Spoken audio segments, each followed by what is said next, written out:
with that. I'm okay with that.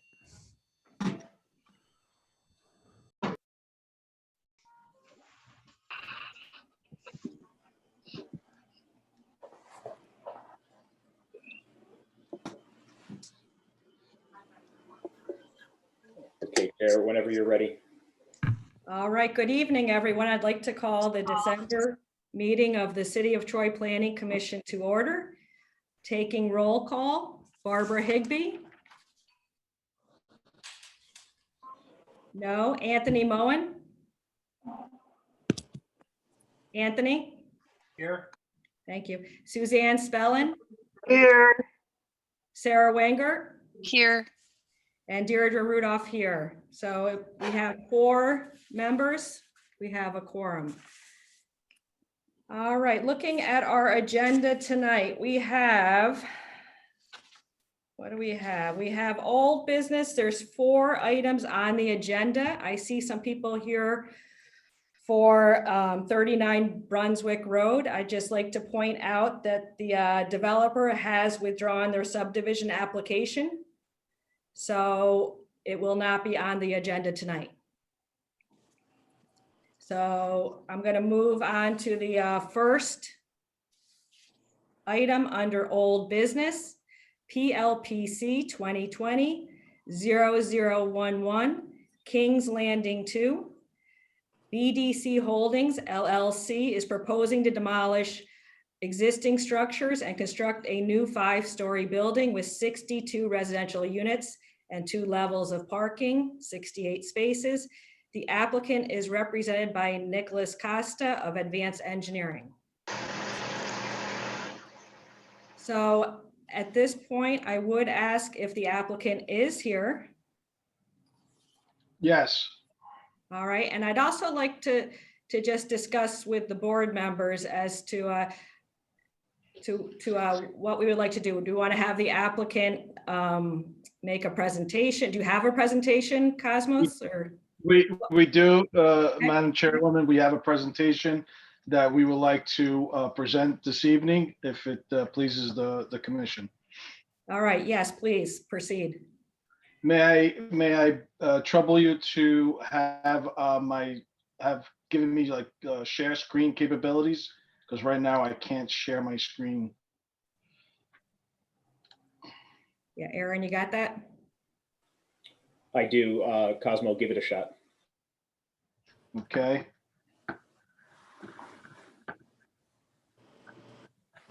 Screen. Okay.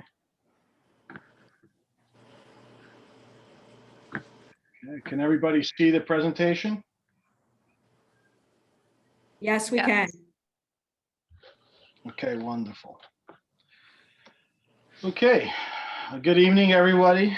My name is Cosmo Marafioni. I'm the president for the BDC Group.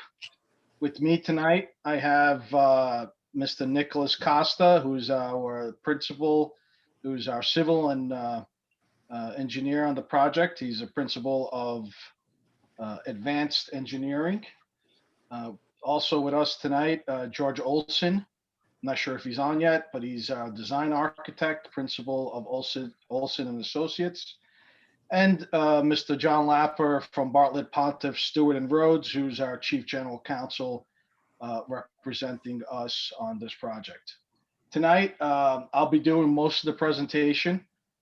I'm also a professional engineer by trade with advanced degrees in engineering.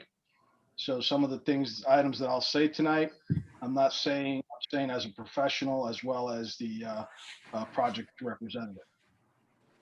Tonight, I want to just quickly highlight the project as this is our probably 4th time that we've presented.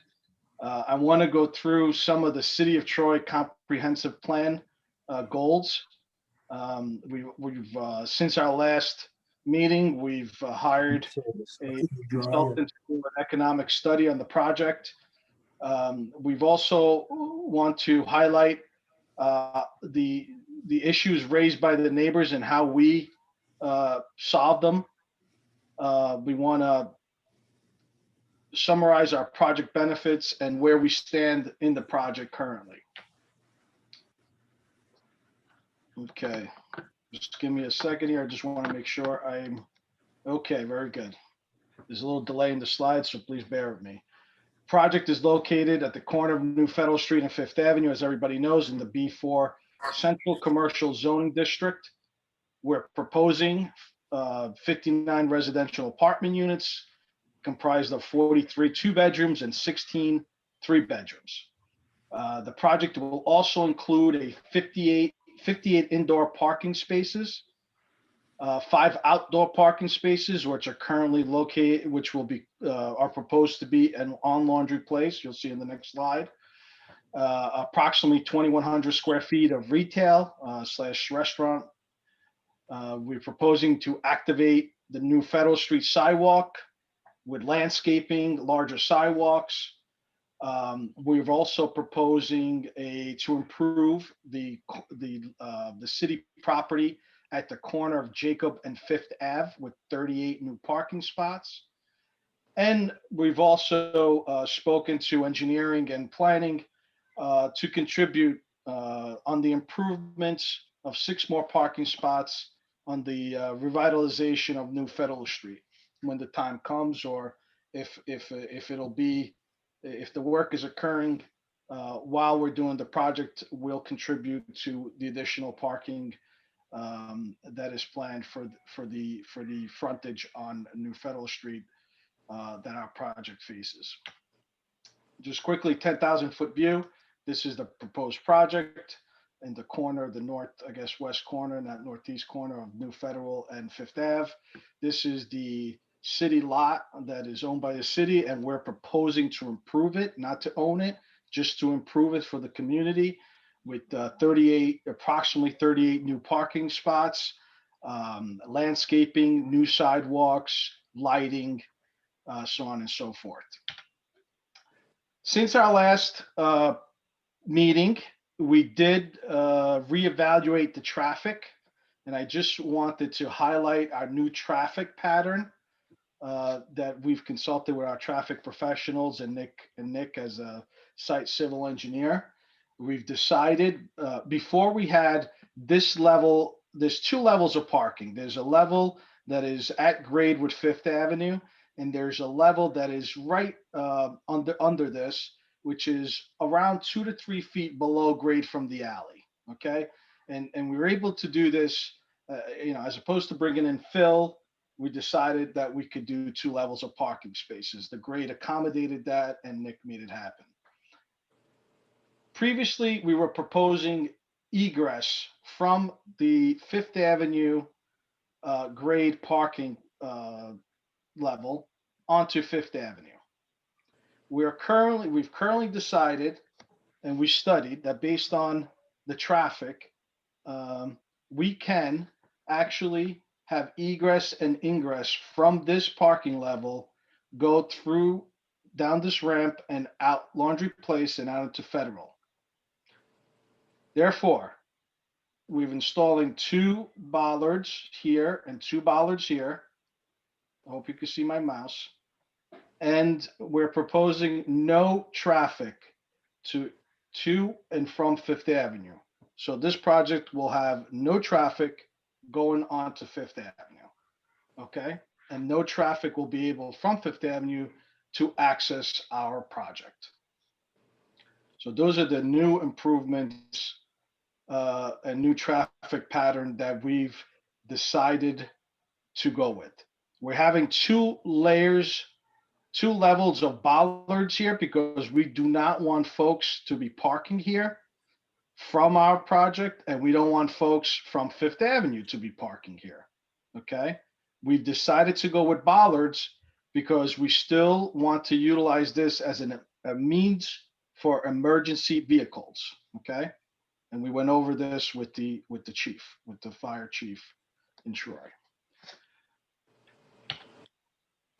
Quickly, the facade is the same as we provided in the past. We're proposing a 5-story structure on Fifth Avenue, wrapping around onto Fifth, all the way through where the parking ends and the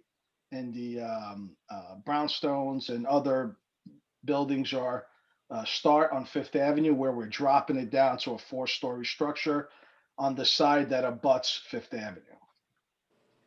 We've submitted the materials on our last submission that we're proposing to use for the building. Masonry is a big portion of the building. As you can see, we have a lot of masonry on Fifth Avenue, on Federal Street rather, and Fifth. Okay, these are all. This is all brick. This is a different pattern of brick. We've also on this facade, we've decided to introduce different architectural elements to mimic some of the structures that are currently on the block, and different materials and things of that nature. We've also we have fenestration all along the first level, which will highlight the retail and some of our leasing office. We've also added a bunch of fenestration on the corner, on the northwest corner here, because it's one of the corners that you see when you go down the Green Island Bridge. So we want to make sure that it's highlighted with storefront and on both this side, and as you can see on the next slide on this side. This is the north elevation that you can see from the church. As shown before, we have introduced this green screen at the first floor level to complement the little sitting area that the church has at the south of their building. This elevation here is the laundry place elevation, which has the entrance to lower level parking. Please note that we're going to put a series. We're going to program a series of lighting and cameras in that alley to supplement what we've already have placed there on from the first phase. Real quick, City of Troy comprehensive plan. This is right from your plan. Troy's downtown, highly walkable. The goals, what the plan is saying, that Troy lacks a critical mass of residents and to support the vibrancy. So one of the biggest goals is to increase downtown activity, increase population, which obviously will enhance safety and support activity beyond the workday, and so on and so forth, and would attract investment, right? So it's doing that, right? The city is where we've invested on the first phase, and we believe the city's doing a great job attracting the investment for the second phase. There's job creation, there's population growth, and our project, we believe, will contribute to that. Goals: promote city center as a key area for residential growth, which obviously we're doing. The city center will be mixed-use center with a variety of new activities. We're doing that. We're proposing commercial and residential. Encourage diverse housing stock. Okay, we have 2 and 3 bedrooms. We have different market segments that we could have in our buildings. We could have empty nesters. We could have folks that are young professionals. We could have students. We could have families with the 3 bedrooms. So this is a product not for one segment. Okay. We talked about the mixed use. So we believe that we are, with our project, we are addressing all the goals of the City of Troy's comprehensive plan. Briefly, economic impact evaluation, which was conducted by our consultant. These are the highlights. Job generation, based on our first phase of the project, 50 to 75 construction jobs we expect on the second phase, 8 full-time jobs, which is broken down into 3 permanent jobs at the buildings operations between leasing consultants and maintenance techs and so on and so forth. And then retail, we're thinking about 5, which is essentially 1 employee per 400 square feet, which is something that the U.S. Bureau of Labor Statistics gives and we go by.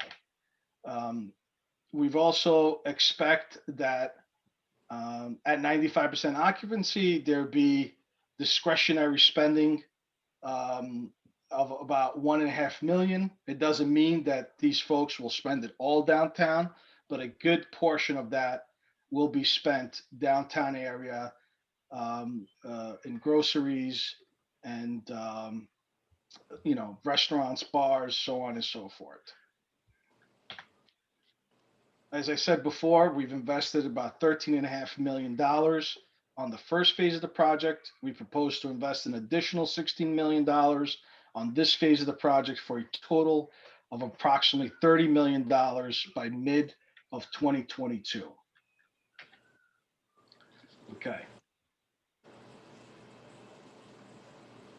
Issues raised by the neighbors. So there's essentially 3 to 4 issues that were raised, and I know we talked about throughout the last presentations on how we are addressing these issues, but I really would like to put pen to paper here and think about how we're addressing these.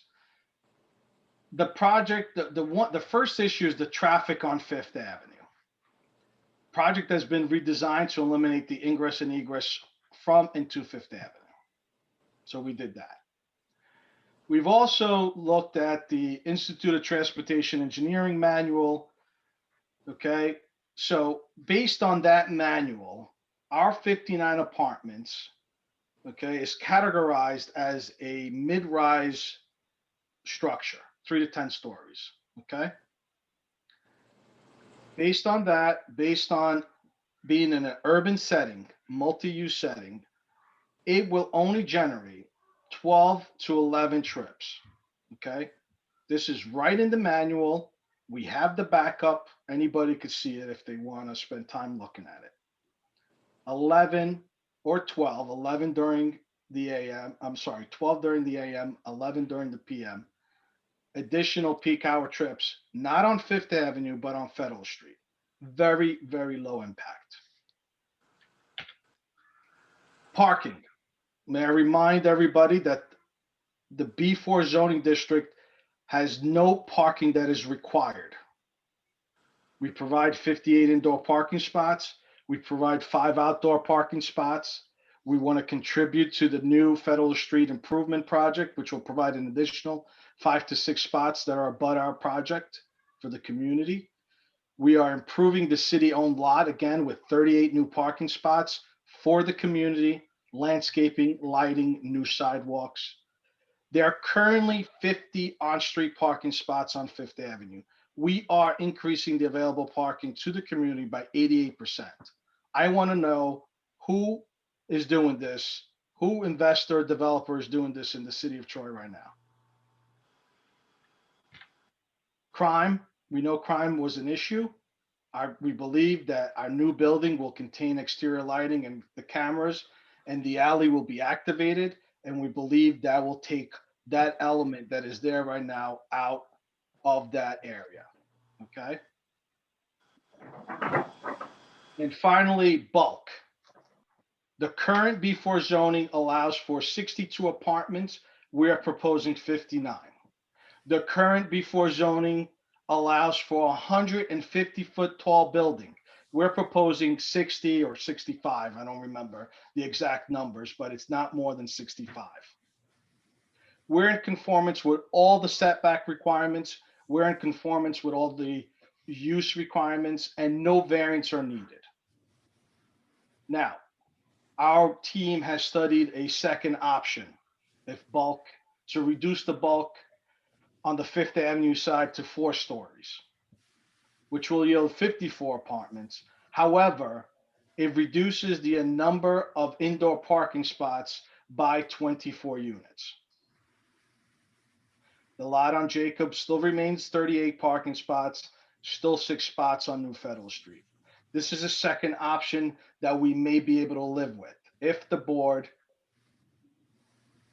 is concerned with bulk. Summary of project benefits. Commitment of another 16 million, like we said, consistency with the adapted community land use plan, enhancement of the city Troy's existing housing stock, 59 new households downtown, enhancing vitality and creating more 24/7 atmosphere.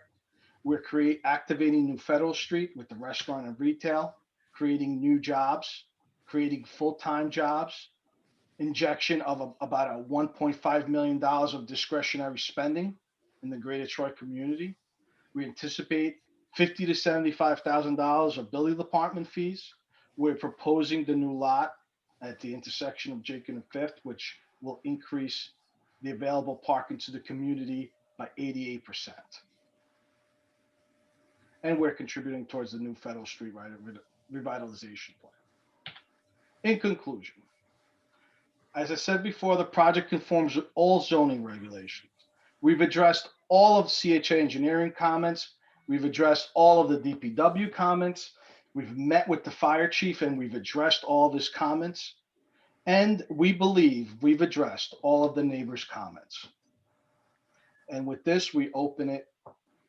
I know at the point we've closed the public hearing. I know the board has declared themselves as lead agency at the last meeting, and we're open for questions. Myself and my team are open for questions. Okay, thank you, Cosmos. So that is correct. At our last meeting, we closed the public hearing. We did, the city did, is lead agent. I hear feedback. So I'm going to ask the other board members what they would like to do at this point. Do you want to open this up for more public comment? Well, we closed the public hearing last meeting, correct? Yeah, I'm asking the other board members now, Cosmo, Okay. to, Okay. how they would like to proceed. This is Anthony. I would just note that there have been changes to the proposal specifically to address some of the public comments, which, does seem like it might speak in favor of reopening the public hearing, if only to hear comment on whether those changes have addressed those concerns. Those are just my 2 cents. Okay, thank you, Anthony.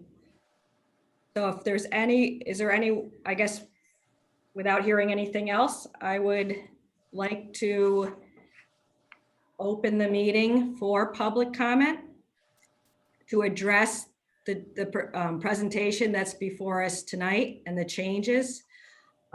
Again, following the same guidelines as please clearly state your full name and your address. Limit your comments to a maximum of 3 minutes and only please introduce new comments. Yes, who's there? Okay, I thought that was Andy.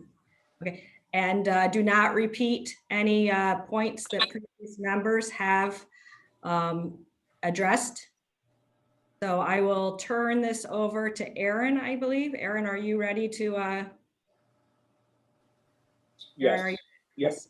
Okay, so are there? Just, if you'd like to comment, please raise your hand and then state your name and address for the record. I don't mean physically raise your hand, I mean on Zoom.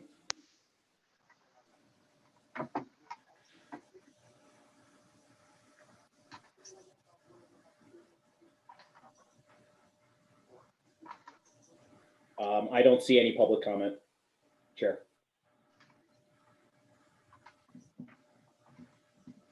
Okay, thank you. We are trying to find the place to raise the hand on the Zoom. But because the screen share is up, we cannot raise hands, I believe.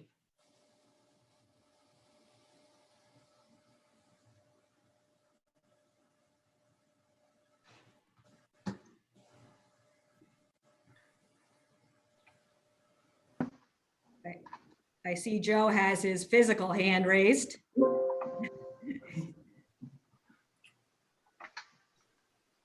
I'll go ahead, Joe.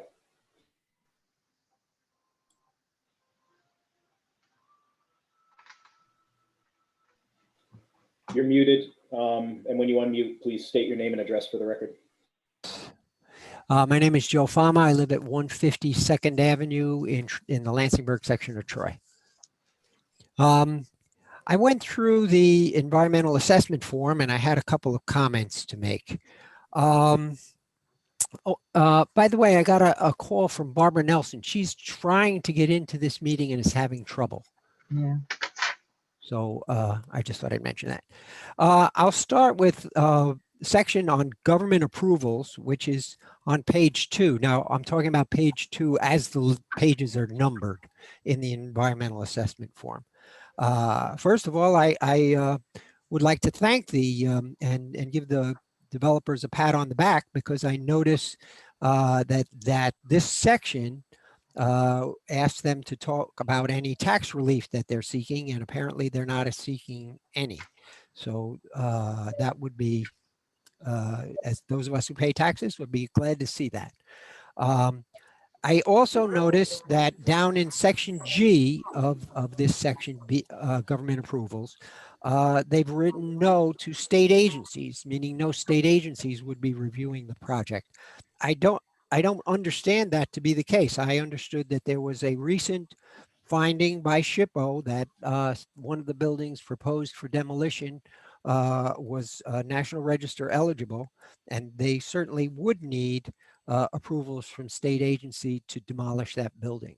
So I think that's incorrectly answered.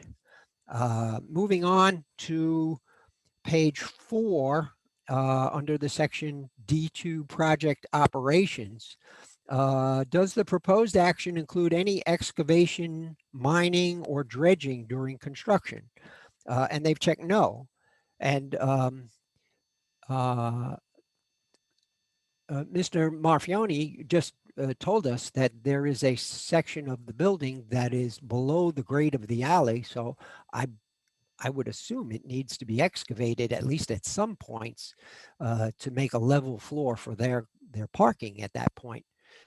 Even if that site was low enough, a 5-story building is going to need a 4-foot frost wall at least, and to get down to virgin soil. So there's absolutely excavations required for this site, and excavations, when paired with National Register property, call for archaeological supervision of the excavation. So that seems to be a no that is improperly installed there. In the same section under project operations, would the proposed alteration cause or result in alteration of increase or decrease in the size of encroachment into any existing wetland, water body, shoreline, beach, or adjacent area? Now, this is something I'm not positive of, but I can say that the probabilities are very good that the sewer line they'll be attaching is still part of the uncorrected portions of the city, because almost all of the city's sewer lines are still combined storm and sewer. That means the sewer and the storm in a heavy rainstorm both go together into the same pipe. And as a result of this, there are sewage overflows that go directly into the Hudson River. So we're talking about a project that's going to add 12,500 gallons a day of sewage into the system. And on stormy days, it's going to go into the Hudson River. So that's a fact that should put a yes in section B of D2 on page 4. Let's see, moving on, still on D2, but now on page 5. There is, does the existing wastewater treatment plant have the capacity to serve the project? Well, I don't mean to put the finger on just this one project, but in fact, it's a substantial addition to the amount of sewage that's coming out of that one location. And unless it's in a dedicated pipe that goes to the sewer interrupter line, then it's going to be into the overflow, which is a product of the water treatment plant not having enough capacity to deal with all of the water that would be piped to them. And that's so really that answer is incorrect and should be changed to a no. Now I'm moving on down to page 6. I'm sorry, page 7. Item J5. If the proposed action includes any modification of existing roads, creation of new roads, or change in existing access, describe. This is very straightforward. It was just described to us. It should be described in the EAF. On page 10, which is a section under site and setting of proposed action, is the project within 2,000 feet of any site of the NYSDEC Environmental Site Remediation Database? If yes, provide DEC ID numbers. It provides 2 numbers, which I went to the DEC website and I entered those numbers and I got no results. So I don't know if it's a entering error or a mistake of some kind, but whatever they were admitting happened on that site is incorrectly listed for those of us who are interested. I'd like to see that corrected. So now I'm on the last page in section E3, designated public resources on or near the project site. This is an important section here.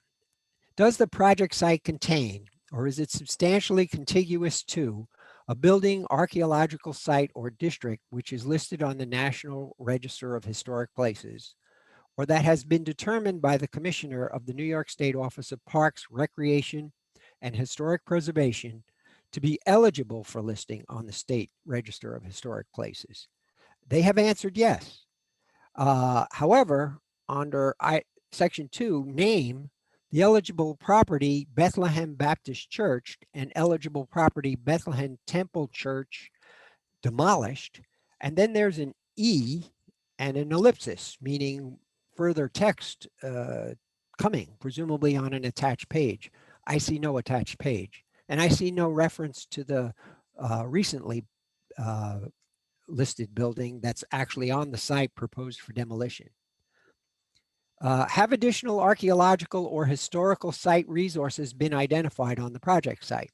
The way to deal with that is not to write no under excavation, which is just clearly incorrect, and to do the work necessary to do a proper job of archaeological investigation on whatever excavations are being done on the site, because it is a historically sensitive site.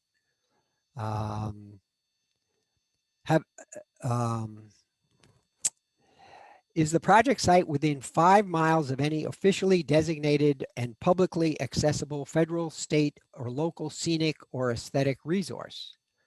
The project is within 2 blocks of the boundary of the New York State designated scenic area for coastal resources, which would be the Hudson River. And finally, is the project site located within a designated river corridor under the Wild, Scenic, and Recreational Rivers Program 6 NYCRR 666?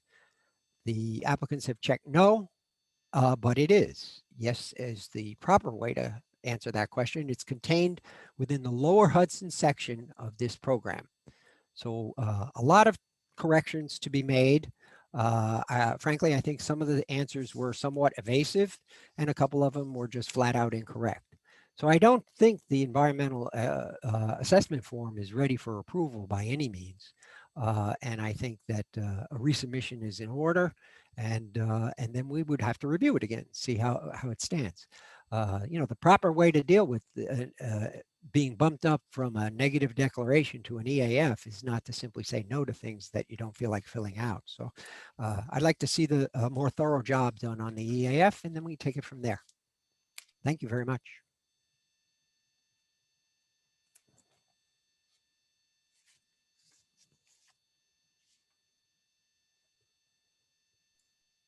Thank you. Aaron, is there anyone else? Yes, Drea.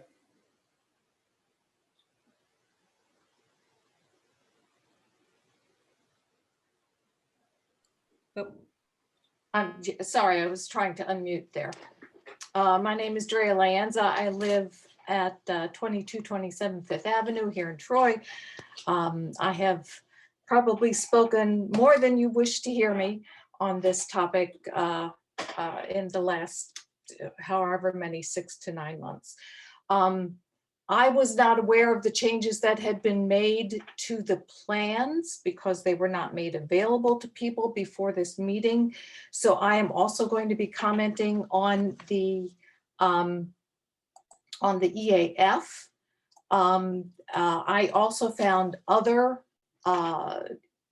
incorrect and inconsistent things on the EAF. First of all, the project description states that they're going to demolish 3 structures. They're actually going to demolish 4 structures, including the 3 houses along 5th Avenue and the current Insight office that's on Laundry Place, I guess is where it is. Item D.1.c, they claim that the developers claim that there is no expansion of existing use of the area. It's going to expand from about 20 residents to about 134 residents. That's an expansion of at least 650%. That's definitely an expansion of use. The D2J talks about the traffic, and I think that to a certain extent, the traffic question may have been mitigated by the changes that they've made, not having egress or exiting onto 5th Avenue. But the parking lot at the corner of Jacob looks like that also exits onto 5th Avenue, which is still a problem on 5th Avenue. It's still a one-way, one-lane street. So having cars in that, was it 34 parking lot, 34 space parking lot exiting onto 5th Avenue, yes, that's going to be of concern. I don't see why I can't just go onto Jacob and go up to 6th Avenue at the light at the corner of Jacob and 6th.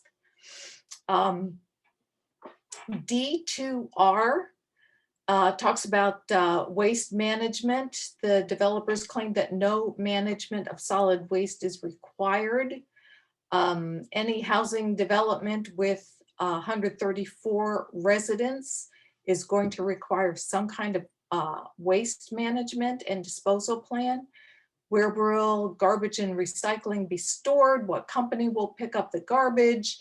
How often will there be garbage trucks from the project going down the street? I mean, this is all going to affect this neighborhood.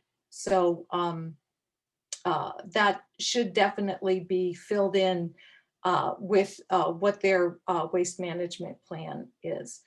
Item E1D, they say that there are no facilities serving the community nearby. Bethel Baptist Church, which adjoins the proposed development site, provides an array of community services on a regular basis.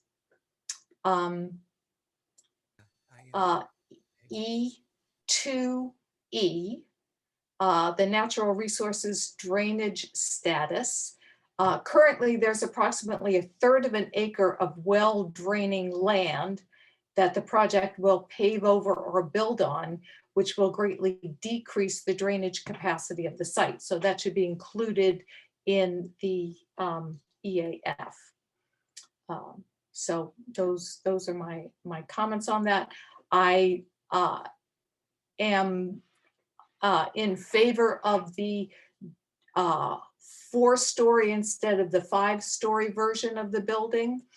And I am encouraged that they have finally agreed to not have cars exiting onto 5th Avenue from the garage. there because that was a big problem.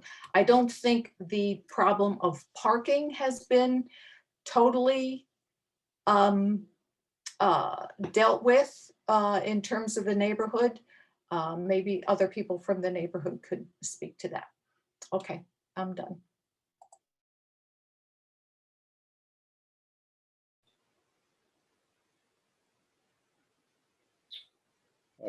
Chair, I don't see any other hands raised. Okay, Oh, I take that back. John, why don't you go first, and then Doris, and then is it Ronnie? All right, so John, Doris, and then Ronnie. And again, please state your full name and address for the record. My name is John Wade. I reside at 1920 Fifth Avenue. And a statement was just made that all the comments that were made by the neighbors have been addressed. I don't think that's correct. At the previous hearings, there were repeated comments about the building mass being too large, the density being too great, and the design of the facade and the entire building was not compatible either with the neighborhood or downtown Troy. And that is very little design response to the historic area that it's located. Also, with the full environmental assessment form, Joe brought up a series of important points, which I'd just like to expand a little bit on it. The section on page 13, EFGH, et cetera, is really either incomplete or in many areas that it's just outright incorrect and not accurate. The State Historic Preservation Office has offered a determination that the area between Federal Street and Hoosick Street, between Fifth Avenue and Sixth Avenue, are eligible for listing on the National Register. The 4 buildings that are proposed to be torn down are all part of the district and could be individually eligible for listing on the register, although they don't have to be individually listed if they're part of the district. Obviously, tearing those down would have a clear adverse effect.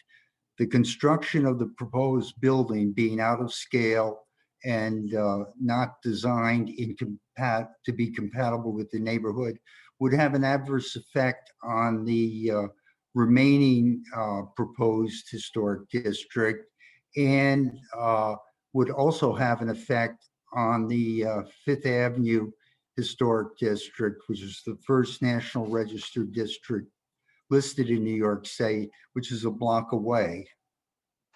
So that section is clearly wrong. Joe touched on archaeology. The states indicated that in flatlands like this area along the river, there's very likely to be remains, prehistoric remains, that is Native American remains.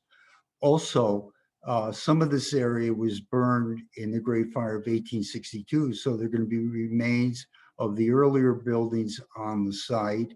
And in fact, one of the buildings on Federal Street may have survived the fire and been rebuilt. So, none of these have been identified, even though they check that there is archaeological resources. Somehow they've determined that, and that's an F. That in the next section, G, they say no, none of it identified. Section H is the project site within 5 miles of any officially designated and publicly accessible federal, state, or local scenic or uh, aesthetic resources. They checked no. It's within a few hundred feet of the Fifth Avenue Historic District. A little further away is the downtown Troy Historic District. If you extend it out 5 miles, there are many National Register districts which would be considered aesthetic. So as Joe stated, that this is environmental assessment form has many flaws and is just inaccurate and evasive in many sections. Thank you. Thank you, John. Doris Day. Again, please state your name and address for the record.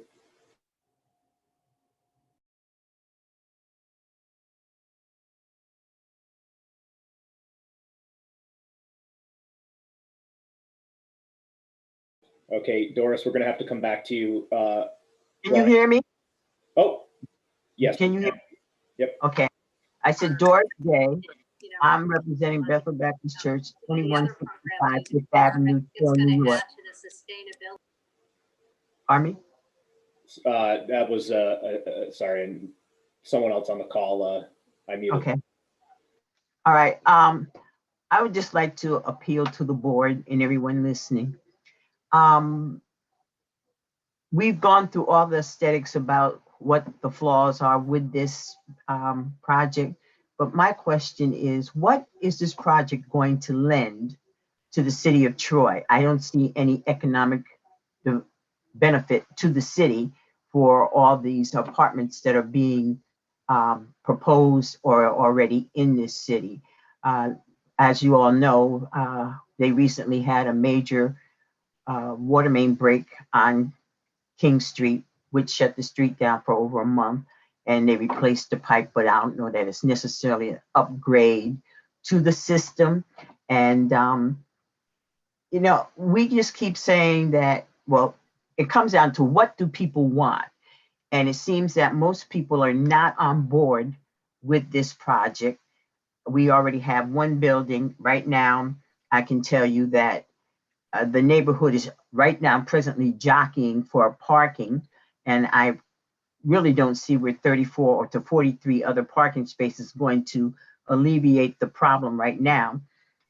Some of the residents are using Bethel Baptist's parking lot for parking, but when we go back into service again, that will not be available to them. So then again, you're going to push the residents on the street who live there. They're going to be fighting with these individuals for parking again too. You know, we really got to look at how these developments are changing the landscape of the city of Troy. The city of Troy has an ambience, I guess you want to say, because people come here to enjoy the architecture. We don't seem to have much, I guess, nightlife or whatever else presently, and I don't really see how that's going to work out in the future. But you know, all we're doing, to me, it seems like that we're just trying to turn Troy into some cosmopolitan area, which doesn't necessarily fit with the landscape and the landmass that we have here. It's getting to be to a place where people who are homeowners are feeling like they're overtaxed and they're having the burden of sustaining the city while we're inviting all this development, which isn't really to me, and I've said to many other people, say they don't really see the benefit for all of these apartments that are coming here because it doesn't happen. It doesn't help the tax base, and it really is kind of changing the look of the city because we're looking like we have boxes everywhere, and it's an encroachment to a level of homeowners who at some point had some green space and some visual of the skies, and now you turn around and all you're seeing are high-rise buildings. I would really like to say, when you're thinking about approving all these apartment buildings, and particularly this project right now, that the board really take a good look at it and really find out what is the value for all of these apartments. How is it changing the landscape? How is it benefiting the longtime residents who have invested in this city? That's all I want to say. I mean, I just really think that we just really need to take a good look at what we want Troy to be and what it's capable of being in the future. I'm done. Thank you, Doris. Ronnie, you're next.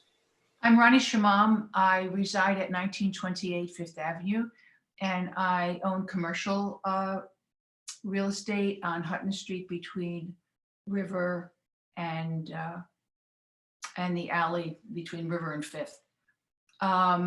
I decided to come back to Troy after having been gone for many years, and bought the house on Fifth Avenue between Fulton and Grand because Troy is what it is, and because I wanted to live in that historic district. I agree with Jack Waite and Joe Fama. I defer to them because they are the experts in our midst who understand how this works. From a personal point of view, I feel that the boxiness, the lack of character, or the character that doesn't fit with our city sways me in a bad way. The parking, the lack of open traffic on the walking traffic on the Fifth Avenue side because it's closed off with windows doesn't inspire a neighborhood feel. So I agree with Doris, I agree with Drea, and I defer to Jack and Joe. Thank you very much. Thank you, Ronnie. Any additional public comment? Please raise your hand through the Zoom app. Barb Nelson. Name and address for the record, please.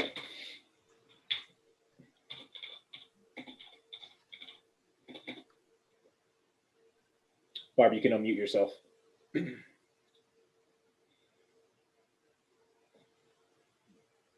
Unmute. Okay, very sorry. Hear me now? Yes. Barb Nelson, 37 Bell Ave and 210 River Street. I just want to reinforce the comments I've stated earlier that the parking is just untenable here and that the number of apartments should match the number of on-site parking spaces available. It's just math, and quality of the life here will just be over the edge with the parking impacts. I've looked through the EAF and there's a number of questions. Maybe I'll send them to you separately, but it talks about a subdivision, and that puzzles me. It also says things like, where's my list here? That there's no excavation involved. Oh, and the EAF lists no increase in traffic, and that's just not acceptable.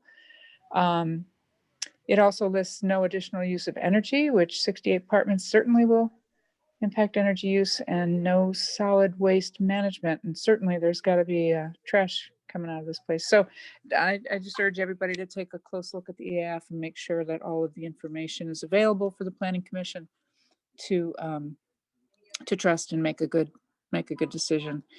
And again, I really think that there is a viable alternative here. It's a great site. It's an excellent site for a row house type development. And if the land value doesn't support that yet, it will. I urge the Planning Commission to, hang on. And if they're not absolutely convinced that this is the best thing since sliced bread, then hang on. It'll get better. There'll be a better proposal soon. Thank you.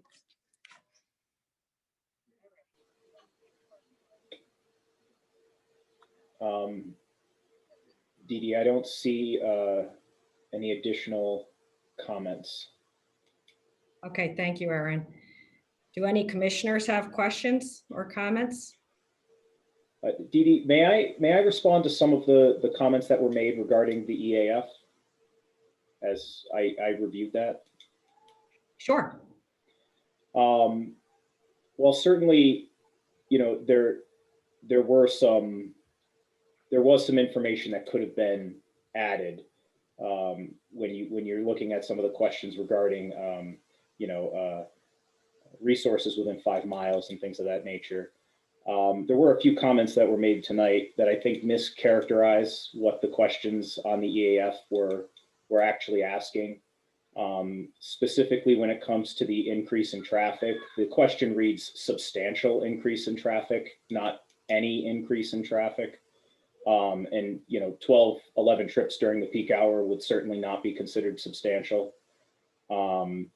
You know, the solid waste question specifically says commercial and industrial uses only. It specifically leaves out a residential use, which is what this project is.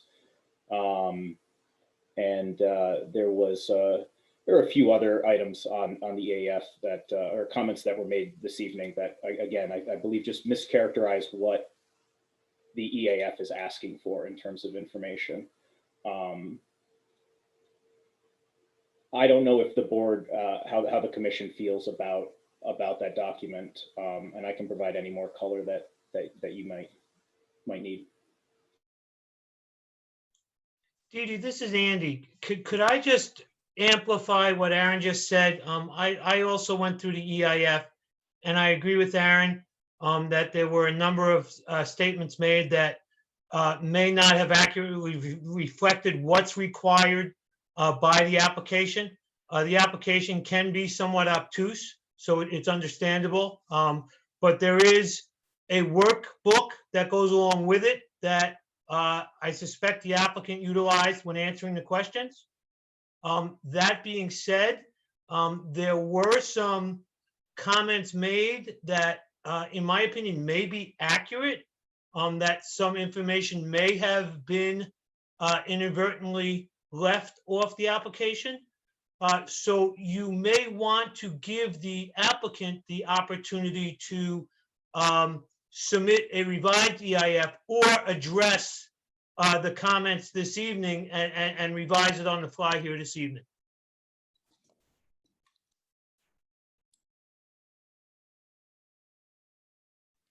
Well, thank you. Thank you. This is Sarah Wenger, and I think that that is logical. I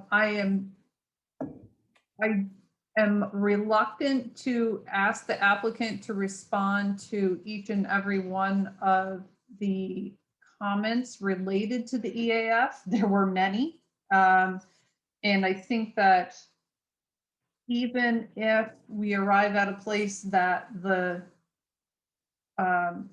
that particular item was completed accurately, that taking a second look and requesting a revised EAF makes great sense. And perhaps that is the kind of exercise that could be done with planning staff participation. Perhaps, I do not know. Sarah, if I could just make one additional comment too, regarding several of the SHPO comments as well. SHPO we reached out to SHPO and they did not respond within the 30 days. They're not, there was a comment again made about the EAF and saying no state agencies are involved. And as far as we know at this point, that is accurate. SHPO is not an involved agency.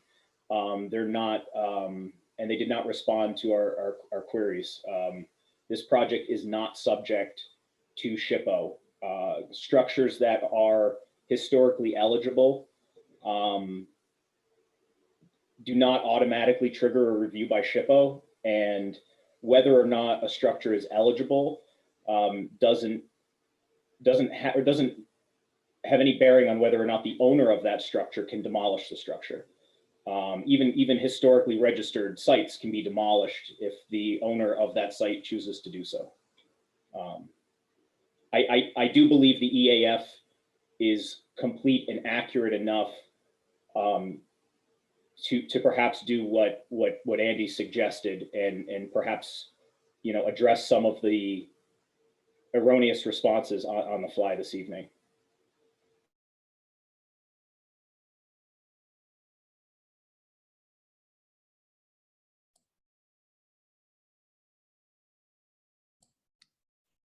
Okay, I'd ask if there's any other commissioners. How do you feel about Sarah's comments and Aaron and Andy's suggestions?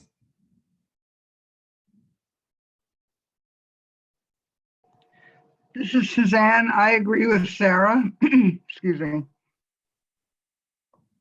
Thank you, Suzanne. Anthony, do you want to weigh in at all, or? Sorry to put you on the spot. Oh, not there. Okay. I guess also, is there anybody, I guess, is there any of the commissioners that have questions for the applicant tonight? Because it was a revised plan that was submitted. I know I'm curious about the option that was suggested, that option 2. I don't know, Cosmo, do you have any pictures of it or any rendering or any, what would it look like? I mean, basically, what we would do is just, we would continue that. If I could share my screen again, which I can, hold on. Let's see here.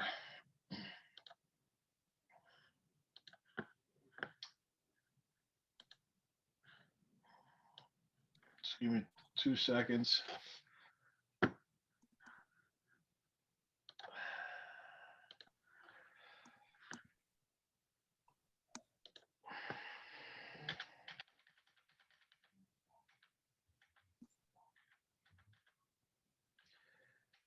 Right, so basically what we would do is take, continue this line to around here, okay? So this will come off on the front and the back. This will all stay the same from this point going forward, going around New Federal. Okay, but remember, we're taking with this option, we're taking away parking. Right now, we have 59 units and 63 parking spots. So we do have parity between, we have more than one spot per unit. With this new option, we'll have 54 units, but 39 parking spots. Cosmo, this is Sarah Winger. Is the idea that you would repurpose what is designated as parking at grade as units? That is correct. I think it's important for us to see this option fully developed.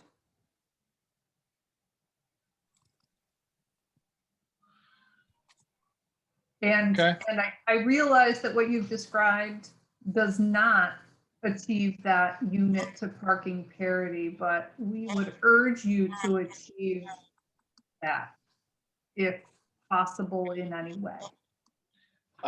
It's not possible.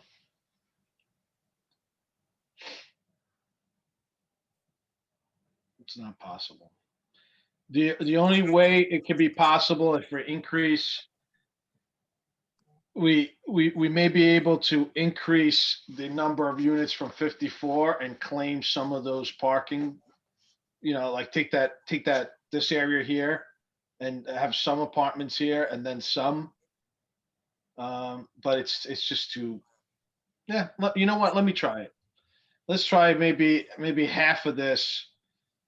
Maybe we take half of this and turn it into apartments instead of going all the way, instead of taking the fourth story, the fifth story and do maybe just the front portion that that abuts Fifth Avenue gets reduced to 4 stories.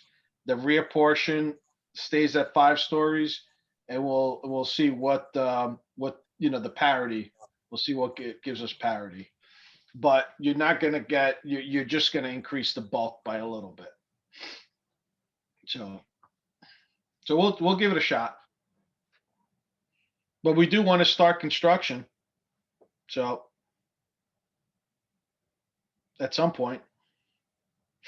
So, but we'll give it a shot.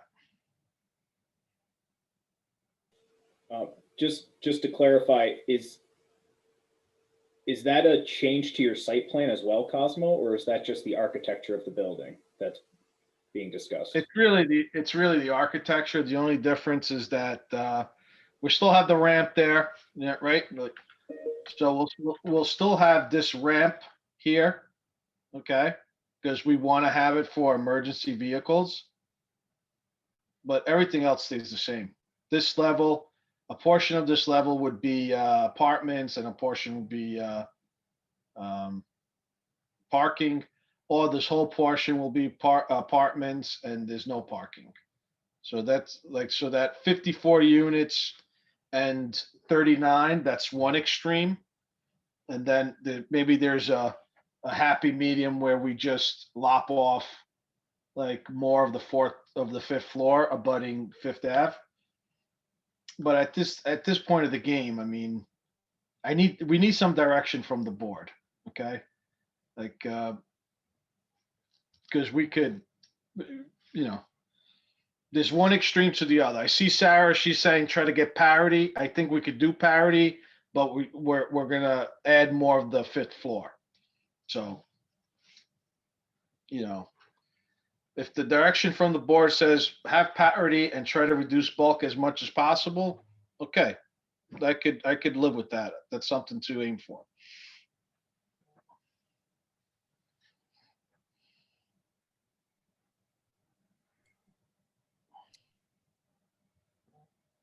Okay, thank you, Cosmo. I mean, I think what we are looking at are, you've presented some new material tonight. I do like the fact that the egress and ingress onto Fifth Avenue has been removed, so thank you. You're welcome. And I think, listening to Sarah's comments, I agree with her. I also think that it does make sense to request a revised EAF at this point, because we have identified some, items that need to be changed. So I feel uncomfortable acting on seeker without having it complete and accurate. So I guess I'd throw this back to the board as to how they'd like to proceed tonight. I think we should have a motion to close the public hearing.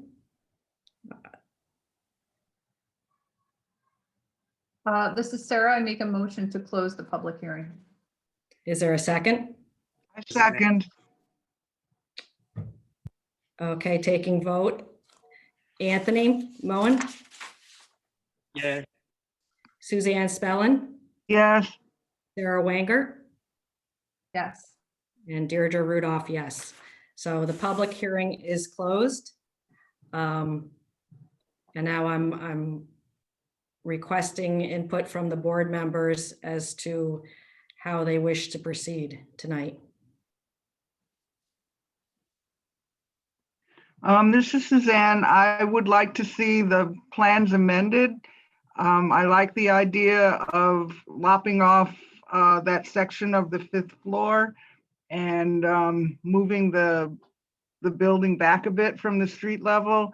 I too am glad that the traffic will not be exiting on Fifth. I think that's a great step to take.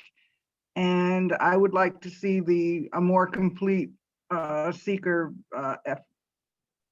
documents. And so I think we should bounce this back till next month, unfortunately for the developer. But I think these are important things that need to be physically have eyes laid on them.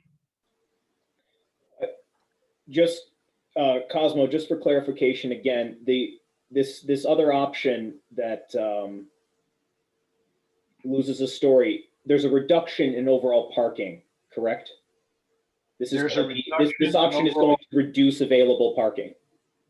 by 24 parking spots. So the concern that Sarah raised earlier about wanting to have one space per unit or one space per bedroom, or this option will make that worse. Is that correct? Yeah, we'll decrease. It will, right now, there's more than one per unit, and that option will make it less than one per unit. However, okay, what I was saying is that maybe I was proposing lopping off the entire fifth floor up to, let's say, I think it was up to here when I got, okay. There is an option where we take half of the fifth floor, the front half, and lop it off and still keep maybe 10 or 12 out of those parking spots. So we need 54, we have 39, so we need 15 spots. So if there's a way of keeping 15 spots down below and lopping off just half of this, like taking this line and just continue it, let's say up to here, okay, but keep the alley apartments on the fifth floor, I'm gonna study that with my architect and with the architect. So if that's a goal that the board wants me to achieve, I'm going to try to do that, okay? But those are your points. So your points are 54 apartments and 39 spots, or 59 apartments and 63 spots. Those are your extremes, okay? Those are your boundary conditions, and we can explore anything in the middle. Okay, the site plan stays the same. Okay. The EAF, Aaron, as you know, a lot of that, with the EAF mapper, a lot of those answers are already filled out for you. Okay. So I have no problem having Nick and yourself and myself and Andy and whoever else get together and address all those comments. That's not a problem. Revise, it's not a problem. But I would say that a lot of those comments are already automatically, those boxes are automatically generated by use of the long form mapper. Chair, could you provide just, it sounds like the commission's ready to table this for this evening. Could you just state again for the record what it is the applicant needs to resubmit here in order for the commission to take an action, so that as we work offline with Cosmo, we know when they are ready to be on the on another agenda? Sure. We would like to request a revised EAF, looking at the comments that were received today. We'd like, the city planning department or to work with Cosmo and ensure its accuracy and completeness for the board. And we'd like to look at, this, I don't know if it's called this option of reduced scale of the building. I get it, it's a benefit analysis of less units and more parking. I mean, it's a balancing act, and we would like that further explored. Madam Chairwoman, can I assume that we should aim for one-to-one parity with parking and units, although nothing is required by code? I'll ask the other board members to weigh in, but that's what I would like to see. What would other members? Yes, this is Sarah. I think that's an appropriate goal. I agree. Does the planning commission only want to consider parking provided on site, or will they entertain the additional improvements that the developer is making? This is Sarah. Aaron, I was really, there were a lot of great comments tonight, but I was really struck by Doris Day's comment. Her question, how does this project benefit the city? Now, it does offer safe, healthy housing. And that is welcomed. But beyond that, I think the question remains. It will, I don't mean this literally, but it will tax the city and the neighborhood. So in response to the, or to balance the load that it introduces to the community, the hope is that it would offer something in return. And the way I would see it is that additional parking 1 block up, which some may consider inconvenient, really should be recognized as a benefit that this applicant is offering the city and the neighborhood. If there's anything else that the project offers the city of Troy, please, Cosmo, let it be evident. And, you know, I'm just, Doris's comments just really struck me. That's what every project should do, is contribute to the city in a positive way. So, but in terms that's of, my long-winded way of answering your question, Aaron, which is, to me, that additional lot is that's the icing on the cake. I think we actually want parity with it. So you don't want to consider that lot towards the 1 parking space per unit goal. That's where I would start. Correct. Okay. All right. Cosmo, is that clear? Maybe. So are we considering that so lot? the planning commission is looking for, while not requiring it, they are hoping that you will work toward providing 1 parking space per unit, not including on-street and satellite parking. So 1 space per unit on site. Sarah, Dee Dee, correct me if I'm wrong. I'm just trying to make sure that, again, we're all, city staff and the applicant are clear on what the commission is looking for. Yes, Aaron, what you stated is what I'm imagining. Okay. So that part, that the Jacob lot is not considered as part of it, right, Aaron? That is my understanding, right? But it is, Sarah's considering that a benefit to the public, right? Yeah, and that's fine. Then I do have one question since you brought up this screen. I'd like to know a little bit more about I see retail/restaurant. So I think this is the first time I understood that a restaurant might be there, but I guess do you know what's going to be there? Not in terms of like names, but like, have you planned at all as to the square footage and what the use will be? So we've been contacted by some, private restaurateurs, but nothing really in concrete yet.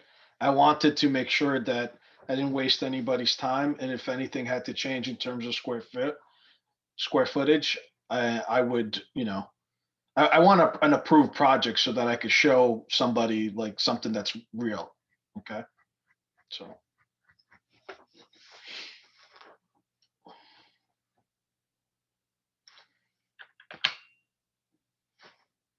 So, and I do believe we've addressed the benefits, and I will highlight them again at the next meeting.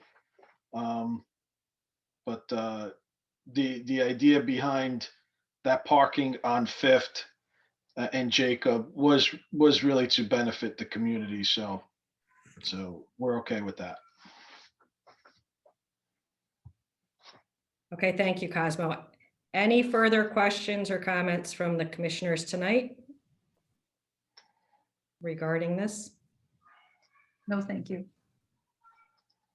All right, thank you, everyone. Okay. Thank you all. Appreciate it. Thank you. So Happy moving, holidays. moving forward onto our old business tonight. Our next case is PL 2018-0004, 144 9th Street. This is proposing to convert a church into 8 apartment units. The applicant is represented by ABD Engineers. So we have, obviously this is old business. We saw this case last meeting. They have resubmitted plans to us. I'll turn it over to the applicant at this time for you to just review where you are. Good evening. This is Mary Beth Slevin. I'm the counsel for the applicant, and with me tonight is Luigi Palesci and Neil Kersner and Isabel Kersner. We appreciate the opportunity to continue to have the Planning Commission review this project, and I believe that the commission has received correspondence from Mr. Kersner really outlining the changes that have been made in the plans since our last appearance for you in November. And also you've received the updated architectural and site plan, which we tried to address the specifications that you asked for the changes. So Luigi broke out the site plan to look at what the plan actually includes, but also to really call out the changes that are being made. As you know, this project has been before the board since August of this year. We received the zoning board use variance confirmation in August for the apartments with 27 beds and the reduced parking variance. So we're hoping that we can complete this process this evening, and we hope that we have addressed the commission's comments from the last several meetings so that we can have a final plan. I'm assuming that everyone's had a chance to look at Mr. Kersner's letter, but we'll go over it just briefly. The fence on the perimeter of the property has been removed where it's safe to do so. The sidewalk, as discussed before, will be improved where either by grinding the sidewalk or removing areas of the sidewalk where it's necessary. The lighting has been called out on the plans very specifically, its location and also the type of lighting. And we are also looking at the specifications in the architectural plans for the exterior structure of the building, where the building is being preserved to the fullest extent possible. As Mr. Kersner indicated in his letter, his vision of this project was to preserve the church as it exists and to try to work with that structure and work with the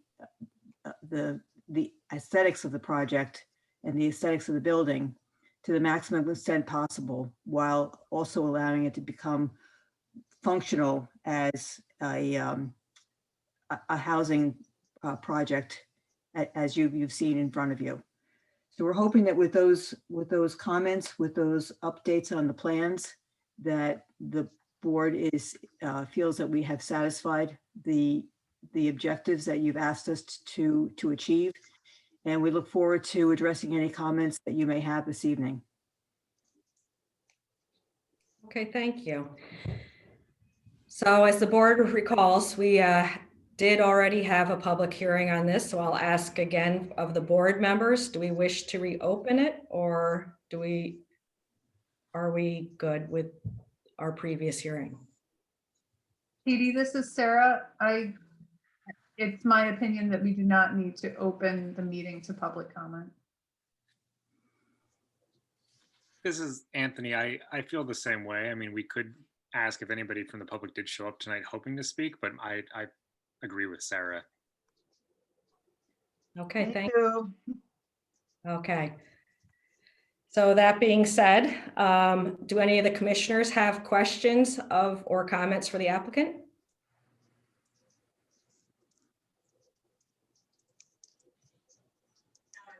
Hi, this is Barb. Hi, Barb. I just came into the meeting for some reason. The only thing I wanted to clarify was on the sidewalks, and then there's part where there's the paving that is from the sidewalk down to the street, that it's just on it where the grass ought to be. I just want it to be clear that there won't be any pavement where the grass should have been. And I understand it's not the developer's fault that there's not grass there now. And that, I mean, not just using just words, but actually that the sidewalks would be, I think that it's been promised that they would be concrete and they would be properly all redone. And then those areas where it's blacktop, even if it has to be pavers in some places, that's okay, but not blacktop, grass where possible. Thank you. Luigi, can you address that? Yeah, so I just pulled up my site plan here. I believe what the member was talking about here were between the sidewalk and the curb line. Everything you see here hatched out, the pavement would be removed and we would put in grass. The concrete sidewalk that's there today will be repaired. There's a section, if you look at sheet 2, this area in here will be removed because this existing tree has uprooted and lifted the concrete panel. So any areas where that concrete panel has been lifted will be removed and replaced with concrete. And I believe that addresses your comment. Is that correct? Yes. Thank you. Okay, any other members have any questions? Katie, this is Sarah. I have reviewed the updated site plan and read through some responses. In general, I'm satisfied. I'm still concerned with the condition of the chain link fence along 10th Street. It is, I am skeptical that painting it will be satisfactory. And I would recommend its replacement. The chain link fence that is wholly on the property, which extends from 10th Street towards 9th Street, which would be westward on the property, appears to be in better condition, but that along 10th is poor.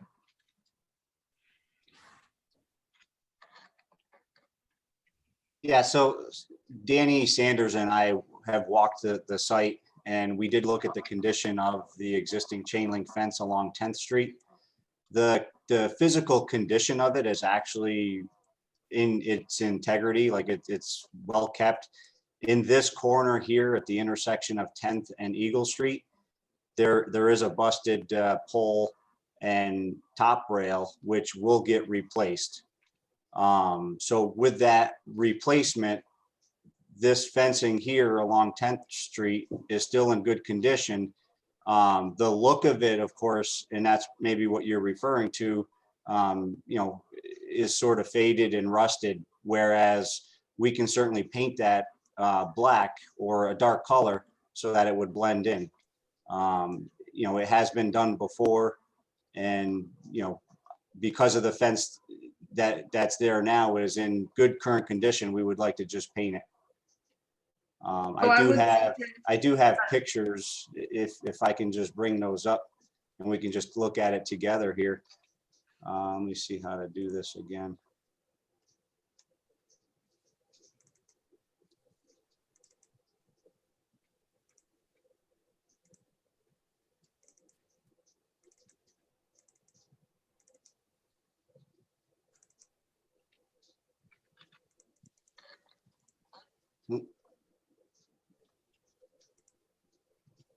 Hang on.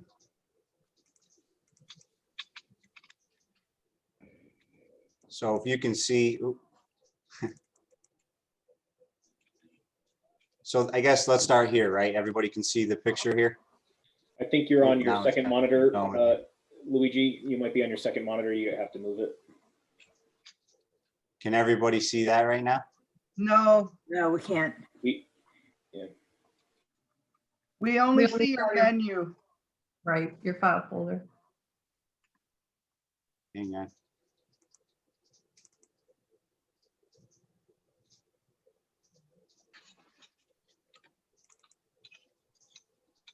Can everybody see that now or no? No. Not yet. No? Huh. See the folder, yeah. Well, yeah, I went into the folder and clicked on, Yeah, if you have two monitors, you have to share the monitor that the window you're looking at is on.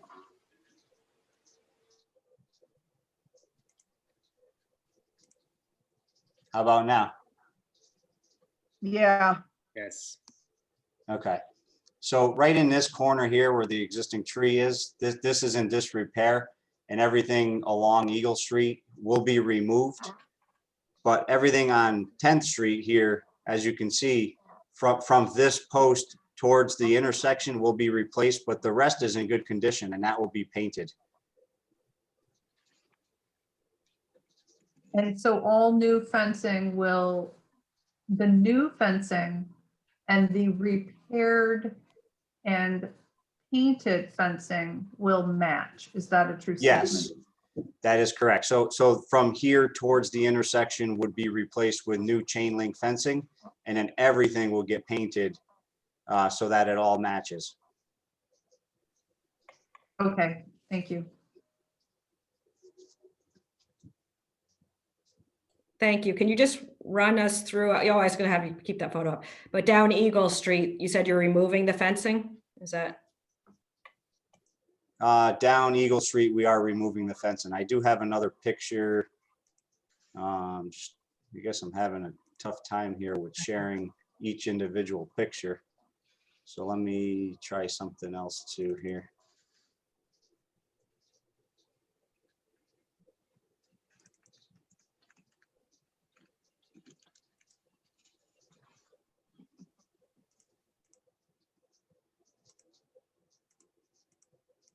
that's all right. If you could just talk me through it. So hang on, I think I have it open here, so now I just gotta share my screen one more time here.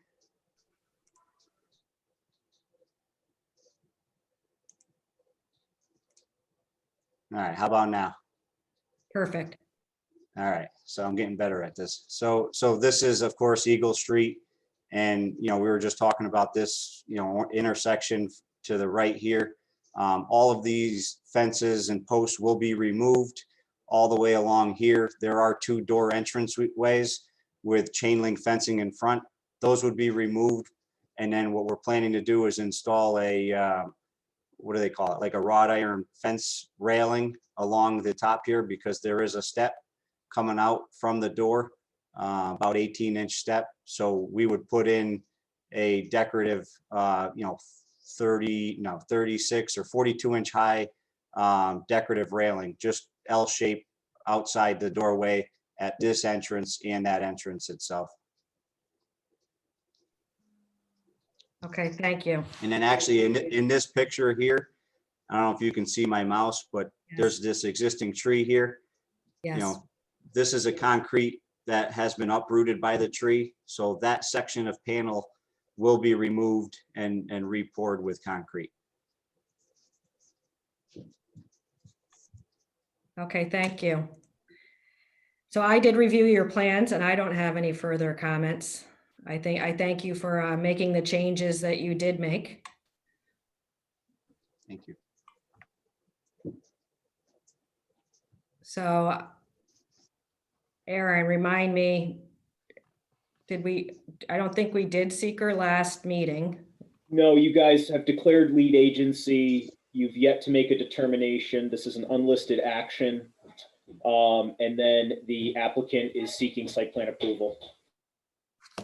Okay, So you said, I didn't hear you. Did you say we did lead agency or no? I believe you declared yourself lead agency, but you have yet to make a secret determination. This is an unlisted action, which will require a secret determination. Great, thank you. So I'd ask the commissioners, is there a motion with regard to seeker? This is Sarah Wingard. I make a motion to declare negative, sorry, make a negative declaration for seeker. Thank you, Sarah. Is there a second? This is Suzanne, I second. All right, going to a vote. Barbara Higbee, Yes. Anthony Moen,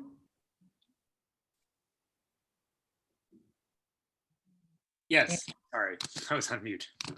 Suzanne Spellin, Yes. Sarah Wenger, Yes. and Deirdre Rudolph, yes. So now we're looking for a motion for a site plan approval. This is Sarah Wingard. I make a motion to approve the site plan. Is there a second? Anthony, I second. Thank you. Going to a vote. Barbara Higbee, Yes. Anthony Moen, Yes. Suzanne Spellin, Yes. Sarah Wenger, Yes. and Dee Dee Rudolph, yes. Thank you. Thank you, board. Thank you for your time. You're welcome. All right, moving on to our next agenda item of the evening. PLPC 2020-0031. It is 101 to 119 Country Gardens Apartment. Site plan review and seeker determination. It is listed as an unlisted action. Country Gardens Acres is proposing 21 new low-rise structures containing 144 new dwelling units.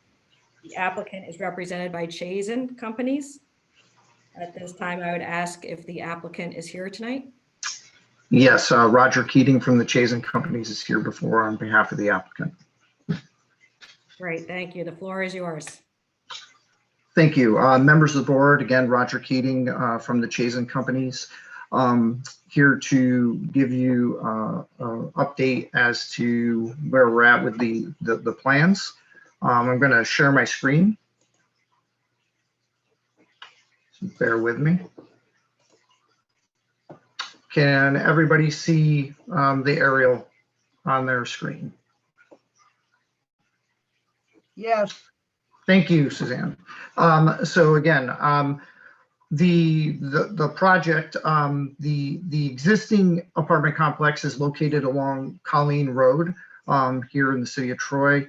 The site's approximately 36 acres in size. It's off of Campbell Avenue.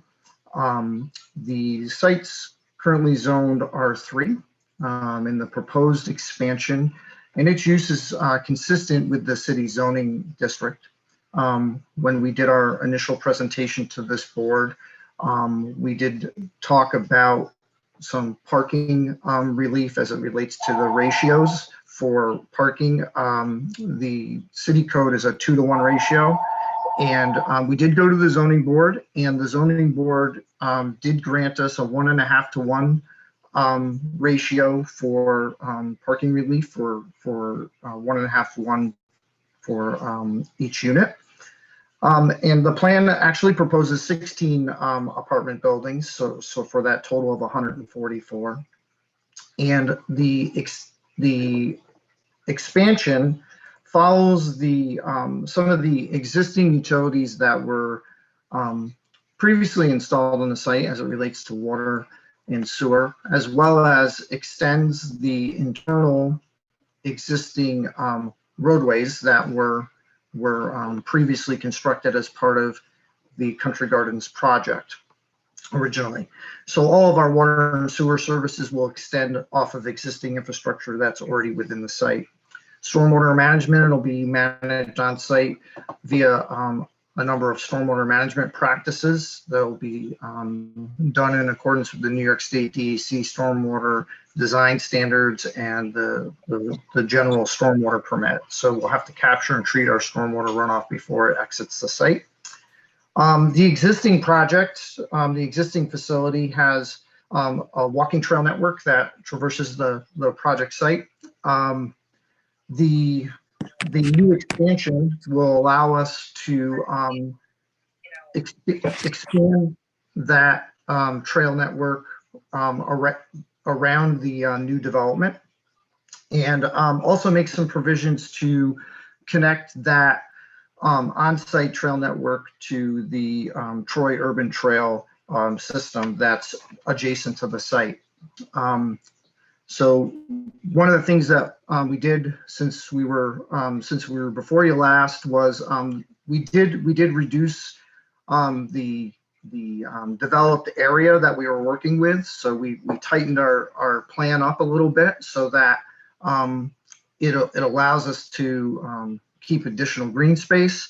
And it also sets the table to allow us to carve out some of the areas that we know that the Troy Urban Trail network folks in the city, could use as part of the connection, the connectivity to that network. So that is pretty exciting. One of the other things that also we did as part of the plan revision was it was talked about, since a lot of people use Country Gardens' existing trails, was to put a crosswalk in across Colleen Road so that we could bring people to the trails that are on the site and then ultimately connect to the Troy Urban Trail network. So we added the crosswalk. We added a bunch of landscaping around this area. We turned the one apartment building so that we can greater improve that area as well, so that we almost create a trailhead at that connection point. So again, we're excited about the project in that, not only do we get to expand Country Gardens, but it provides a very unique opportunity for the project to be able to interconnect to the Troy Urban Trail network. This was a piece of property that was identified as part of their master plans as a key connection point. And it also helps provide some connectivity in the future for some improvements that may come along Campbell Avenue. So we're really excited about those opportunities as well that this project brings. We wanted to just come before the board tonight to give you an update as to what the plan looks like and how it's progressed. And I'll turn it back over to you, members of the board, for any questions, comments. And Aaron, it's my understanding that this will also go to engineering for review, correct? That's correct, Roger. Not my department in this case. We've sent this out for third-party engineering review. And when we receive those comments, I will be forwarding them on to your office and the commission as well. Thank you very much. I'll turn it back over to the board. Thank you. All right, thank you. So tonight, I think we would like to have the public hearing. I would ask if there is anyone here from the public to, again, please state clearly your first and last name and address. And Aaron, I'll turn it over to you to. Thank you, Chair. If you'd like to speak, please raise your hand within the Zoom app. And then I will call your name as I see your hand raised. When I call on you, please state your name and address for the record.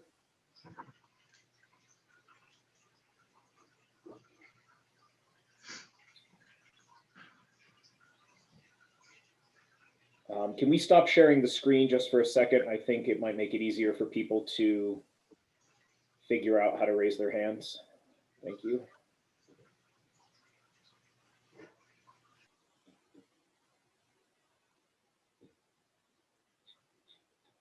I do know that we have some public comment on this.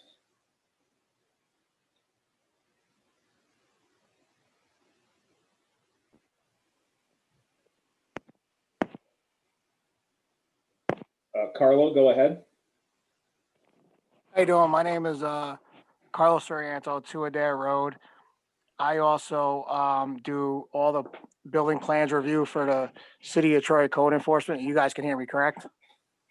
Yes. Okay. Yeah, one of my main concerns is I live right around a corner from this project. You know, I could see right out my front door and out my front windows, I could see the Country Garden Apartments. One of my main concerns is not only the traffic, but the main one is the building is being proposed closest to Colleen Road near all the single families.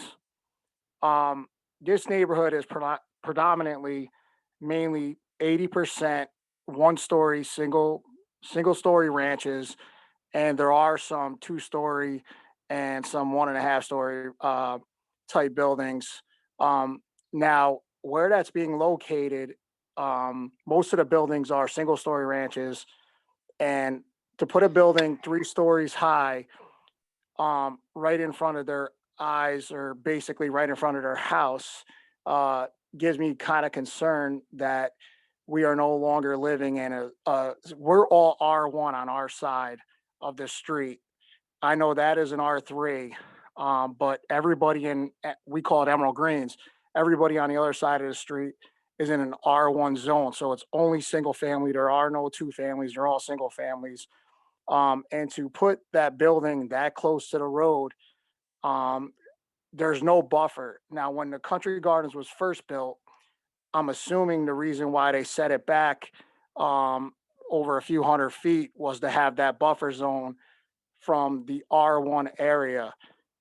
I mean, I don't know how the residents, if any of the residents know on that street that this is going to happen, but I don't think that they would be particularly happy if you're looking out your window or you're walking out of your house and now you have a 3 or 4 story apartment right there. I believe that we need to keep that buffer to where it is. I don't have a problem with the apartments that are going into the back. I don't know if we can move that building or maybe make those ones that are to the back of the Country Garden Apartments an extra story to make up the apartments. But I just think you're going to take away from the aesthetics of the neighborhood. You're going to make it harder for those homeowners to ever sell their houses. And you're taking away from the single family residential area as far as aesthetics and a buffer zone.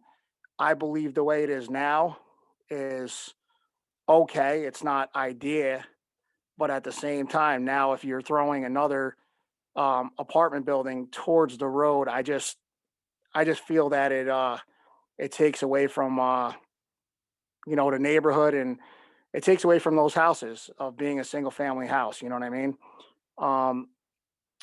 But if anybody else has any comments or questions, you're more than welcome to ask me.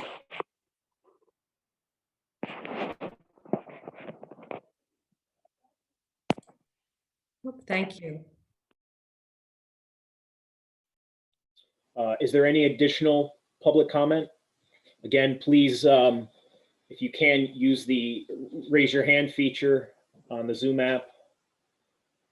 If for any reason you can't figure that out, if you could just unmute yourself and let us know that you'd like to make a comment.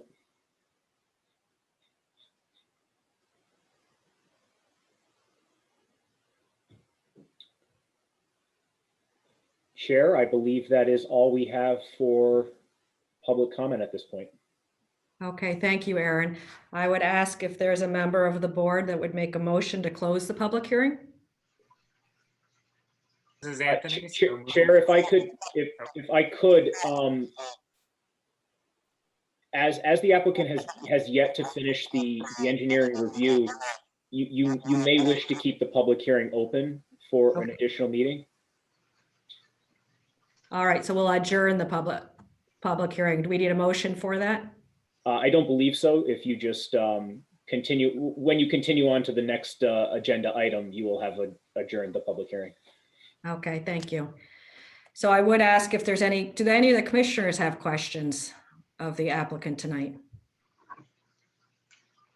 I guess I do. Could you go back to that? Could you show me where that building is that Carlo was referencing? Absolutely. Just bear with me once again. Thank you.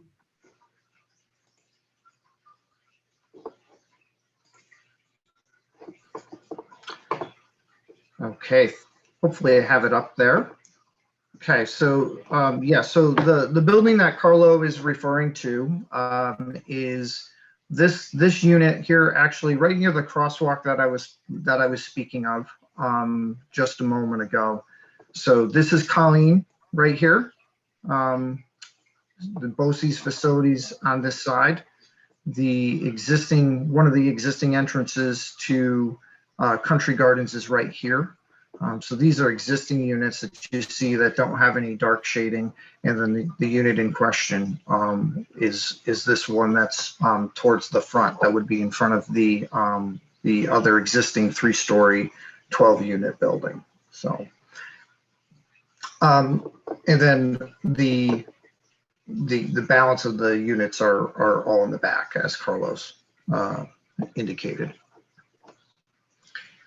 So I think I can work with the applicant a little bit to see what else we could potentially do with respect to the unit that's in question here. As he indicated, there may be some ability to work something into one of the other buildings that we have proposed in the project. So I'm willing to bring that back to the applicant to discuss a little bit to see if there's something else we can do. We were planning on making that a 2-story building, not a 3-story, but that is something I think we can investigate a little bit based upon the concern. Okay, thank you. And the only other thing I would like to see is, I'm not asking, certainly not asking for a traffic study, but I would just like to see a traffic analysis of what's being generated from this site. Sure thing. That's not a problem. We can most certainly provide that. Roger, did you provide that already in your narrative, or? I have to look at this one, Aaron. I know I've provided in some of the narratives in the past, but that might be, yeah, that might be what I was thinking of. Yeah. Yeah, I can most certainly do something similar, Aaron, if you think that would appease the board as it relates to the traffic piece. Chair, are you specifically asking for the ITE trip gen for? Yes. Okay. Yes. Yeah. We can most certainly do that. And I can provide that to you, Aaron, so that you can give that to the engineer as well.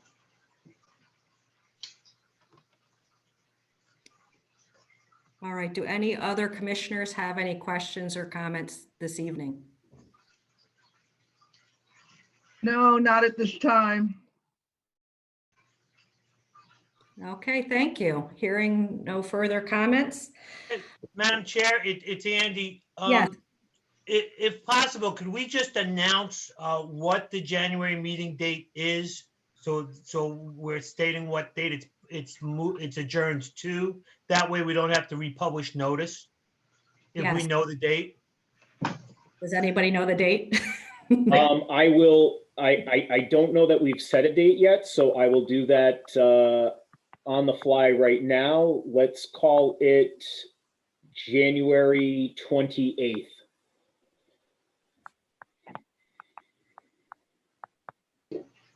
All right, so the public hearing has been adjourned to our next meeting on January 28th. Okay, and then in the interim, Aaron, this will be provided to engineering so we can get their comments as well. So when we come back before the board, we can go through any changes and then update you on the traffic piece of it as well. That's correct, Roger. I can update you offline on the timeline for that, but I do know they have it in their hands. So okay. Yeah, we'll chat. Thanks, everyone. Appreciate your time tonight. Thank you. Okay, so as stated earlier, PLPC 2020-0040, 39 Brunswick Road, in case anybody came in later, that case has been withdrawn. So we're going to move on to the agenda, onto our new business items. The first new business is PLPC 2020-0071, 232nd Street, demolition and seeker determination. Unlisted action. James Kennedy is proposing to raise a vacant structure, a former place of worship. So I would ask, is the applicant here with us tonight?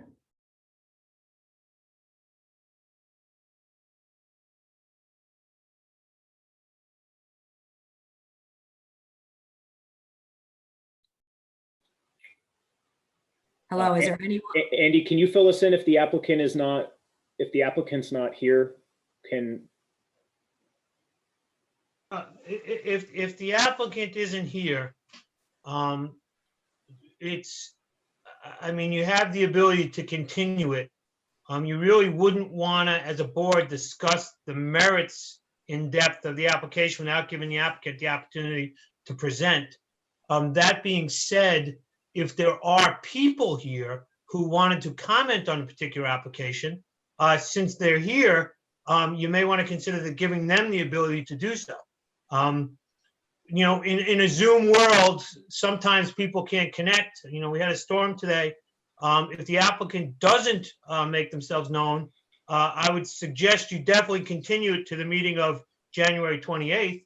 But you may want to consider taking comment from the people that are here and been waiting to speak. Yes, thank you. All right, I would ask, is there anyone here tonight regarding this application that would like to speak?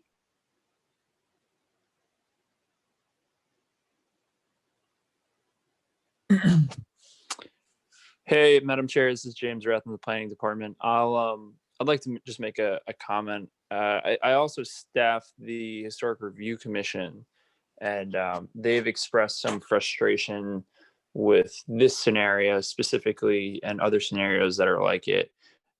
Basically pointing out that this is demolition by neglect, stating that the applicant had ample opportunity to improve the structure to prevent getting to this point, and that, you know, it's quite frustrating for them to see such a significant structure in the historic district be torn down because the owner has neglected to maintain it. So we're certainly looking for opportunities to prevent this from happening in the future. As a resident myself, I pass the structure almost every day on my way into the office, and it is also sad to see it go, as it is so prominent and significant in this community. So I'll just leave it at that. Thank you, James. Chair, I believe the applicant may have just logged on. Okay. James Kennedy, are you on the call?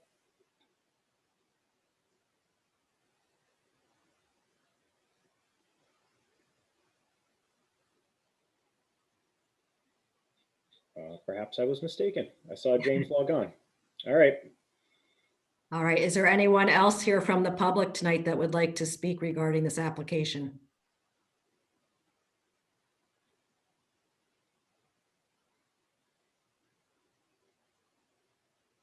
All right. I don't hear anyone, so. Chair, if I could just say a few things about this. You know, we did take a look at the seeker form that was submitted. It was submitted a little late. I don't believe it made it into your packets this evening. This is adjacent to several historically eligible structures. I'm not sure why, but for whatever reason, SHPO does not have this structure listed as eligible. I'm not sure if that's because a study hasn't been done nearby, but again, several structures adjacent across the street are listed as eligible. This structure is not.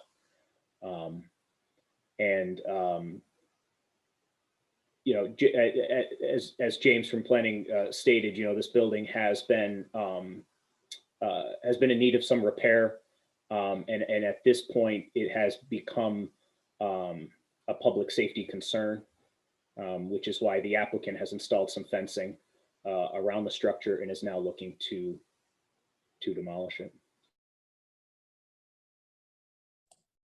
Okay, thank you, Aaron. Any commissioner? Aaron, Dee, and Andy, this is Sarah Wengert. I have a couple questions, and if these questions are more appropriately asked with the applicant present, I can abstain. But my first question is it possible for us to be informed of the, how long the current owner has owned this property. I can tell you, the current owner of the property had a proposal in front of the Planning Commission back in 2017. So the answer to your question would be at least 3 years. Okay, thank you. And this, I ask this procedural question, perhaps for the benefit of all participants of this hearing, and that is, can an application for the demolition of a building be pursued without any accessory improvements to the property? Yes, the short answer to that is yes. The longer answer is that once the Planning Commission has issued this approval, which again is atypical for most municipalities. It's one of the unique parts of Troy's code that requires demolitions to come in front of the Planning Commission.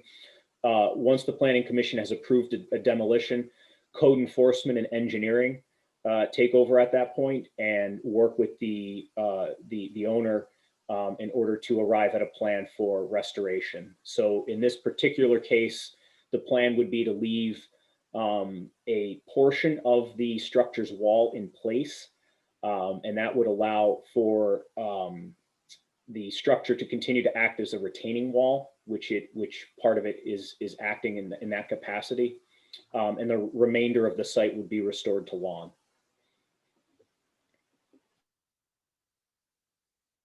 Thank you, Aaron. Those are my questions. Okay, any other commissioners have any questions or things they'd like to discuss regarding this tonight? I This just is want it. to- oh, sorry. Go ahead, Anthony. Thanks, Suzanne. Aaron, with regard to your questions regarding SHPO and the fact that this property is not designated historically eligible, would it be possible for your office to make that inquiry to SHPO to see if they have an answer as to why it's not? Yeah, we could certainly reach out to them. I will, assuming that this application's tabled this evening, I can commit to reaching out to them in advance of the January 28th meeting. I don't know if I'll get a response from them, but I'll certainly make an attempt. Great, thank you. This is Suzanne. Since the applicant is not here, although there seems to be someone named James who keeps muting and unmuting, so maybe that's him. I don't know. Anyway, if he's not here, I'll save my remarks till we take this up again.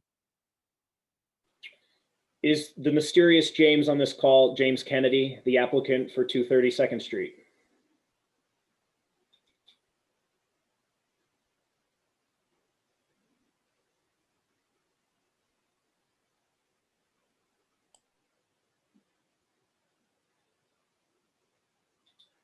Okay, I don't hear anything, right? I don't either. James, if you are the applicant, if you could just reach out to me in chat just to confirm. And then perhaps if you know, we'll wait for you to restart your computer or whatever it is you need to do. I suppose, Chair, if you wanted to move on and come back, again, assuming that this individual is the applicant. Okay, that sounds good. Why don't we move on at this time to our next new business item, PLPC 2020-0072. Location is 4 Locust Avenue. Site plan review for a seeker type 2 project. The applicant is proposing a new driveway with parking in the front yard per section 285-95B1. Site plan review is required. So I would ask, do we have the owner or applicant for 4 Locust Avenue here tonight? Good evening. My name is Andrew Pevsner. I'm the owner of 4 Locust Ave, as well as the applicant. Thank you very much. Could you please just describe to the board what you're proposing to do and why? Absolutely. So what I am proposing to do is to have a driveway installed in on the side yard on the side of my house, going to the back where there's that little fence begins, which should be enough just for one car. The reason that I am looking to get this done, I just purchased the house back a few months ago. So me and my wife just moved in, and I have an electric vehicle, which requires me to charge every night. So currently, the only solution for me is to park on the street and run an extension cable from my house over to my car. So the main purpose of having this driveway installed is so that I can park directly next to my house and charge much more easily without running that cable across the street, or across the sidewalk rather. Okay, thank you. I would ask at this time, is there anyone from the public here tonight that would like to speak regarding this application? Chair, the resident at Two Locust was unable to make it here this evening, and they asked that I provide their comments to the commission. Okay, thank you. They stated that they do not object to the proposal. Their concern was only that if the driveway is shown currently at 15 feet wide, and their concern was that if that was wide enough to park two vehicles, that a vehicle may encroach on their property. And so they're not against the proposal, but they did want to know, I guess, how the vehicles would be parked in this space. Can I respond? Yes, please. So my intention is to only park one vehicle there, and it's primarily for the purpose of charging. My wife's vehicle, so we both currently park just on the street, and she has no issue continuing to park on the street. The primary purpose is just to be able to park my single vehicle. So we had no intention of parking two vehicles in that space. It just was intended to be a one-car driveway. Okay, thank you. Would you consider, I guess, reducing the width a little bit? 15 seems fairly wide. Yeah, absolutely. That was just kind of a number that was put in there. When I got a quote from the company I tend to use for this, they kind of said that it wouldn't really add anything to the price to make the spot larger rather than smaller. So he was kind of suggesting that I make it larger, but originally I think the intention was to do 10 feet. So I'm not opposed to reducing that 15-foot width to make my neighbor feel better. Okay, thank you. So there's no one else from the public here tonight. Is that correct, Aaron, regarding this? I don't know, Chair. If there are any members of the public who wish to comment on this application, again, this is 4 Locust Avenue, a proposal for a new driveway with parking in the front yard. Please raise your hand in the Zoom app or unmute yourself and just let us know that you'd like to comment. Madam Chair, this is James again from the Planning Department and speaking on behalf of the department. As we're rewriting the zoning code, we've talked specifically about this issue of people parking in front, essentially in their front yard, and it does contribute a negative impact to the urban form that we're trying to achieve throughout the city, and it's not something that we'll be allowing in the new code either, and it's not something that we allow now for good reason. So ask the commission to consider those impacts when they're making their decision tonight. Thank you, James. Dee Dee, this is Sarah Wenger, and I would just like to respond to what James just stated. And that was my initial reaction when I saw this application as well, particularly because the buildings, the home is really pretty, and the landscaping around it is as well, well established. But I took a look, I actually went to Locust and really everybody's got a driveway. And it just does seem equitable to permit this. And no, it won't always be an electric car parked there, but that's a pretty good argument. Thank you, Sarah. I agree with Sarah. I walked the site and it is consistent with the neighborhood. It's one of those narrow streets. It's two-way traffic with on-street parking. And most of there's a lot of the neighbors have the exact situation that is being proposed. So I think it's consistent with the neighborhood.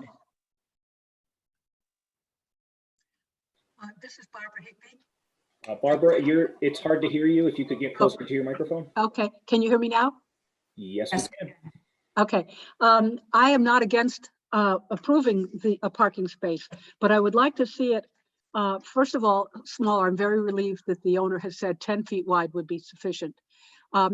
Also, it isn't really a driveway, it's a pull-in. The car will actually be in the front yard.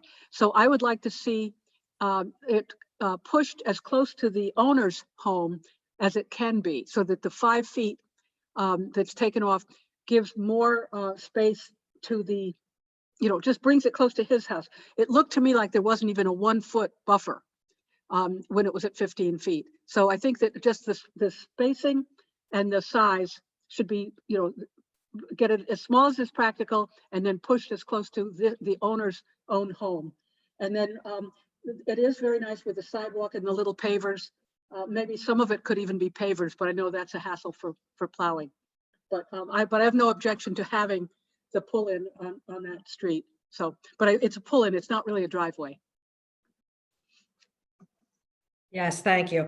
So I think we're looking at the condition that it be limited to a 10-foot width and that it start as close to the house as possible. And then I would just like to add that, we're not allowing any parking on the sidewalk, that it needs to be clear of the public sidewalk. Also, just one other thing, I'd like it to be delineated how much space there is between the paving and this owner's lot line, so that is just a defined number. Thank you. Okay, so I don't have the drawing. Aaron, could you pull? I don't know. No, that's, I can, Or I guess we could leave it to you. well, yeah, I was gonna say, the way I'm writing the stipulations right now, let me just read these back to you guys and just see if everyone's okay. So it sounds like we're crafting a motion to approve with stipulations, those being the driveway be no more than 10 feet in width, be located as close to the residence as possible, that it accommodate parking without encroaching on the sidewalk, and that the site plan submitted, or the curb cut plan submitted, dimension the offset to the side yard. Yes, that's what I was looking for. Thank you. Okay, so do any other commissioners want to add to that? All right, so this is a seeker type 2 action. We need no further seeker review. So we are now looking for the motion. This is Sarah Wenkert. I make a motion to approve the site plan with the conditions stated previously by Aaron. Is there a second? I second. It's Barb. All right, going to a vote. Barbara Higbee, Yes. Anthony Mullen, Yes. Suzanne Spellin, Yes. Sarah Wenger, Yes. Edie Rudolph, yes. Motion passes 5-0. All right, so I guess Aaron, I'd ask if our applicant from the past, that last. Yes, I believe James is with us. I did receive a chat message from him. James, let's see if we can hear you. Guys, can you hear me now? Yes. Oh, thank goodness. I apologize for before. I was on since 6 o'clock. I don't know why the audio wasn't working, but I switched computers, so I'm here now. So I believe there were some questions. Yes. Well, actually, could you just describe what you're going to be doing and why you're doing it first? Yeah, sure. As was stated earlier, I intend to demolish the church, leave the site level and secure and safe with drainage. The reason is I have went through worked with a couple of structural engineers to try and save the church. That was always the intent. Pardon me 1 second, guys. Hey, kids. Hi, Nora, shh, just for a second, sweetie. Sorry. But I couldn't make it work. And as one of the people pointed out, I've had this for 3 years, and it's not getting any better. So it's gotten to the point now where I feel like it has to go down, and that's definitely was never my intent. It just, I've tried, like someone that was on this call previously was turning a church into residences. I looked at that 6 to 8 units. It didn't make sense. I looked at an indoor fitness space. I looked at ag tech, which I'm already invested in another part of the country. I just couldn't make it work. So now there is a safety concern. I do have drawings to possibly save it, but it would be at the point where you're literally redoing all the walls and the roof. So it's financially, it would be crazy.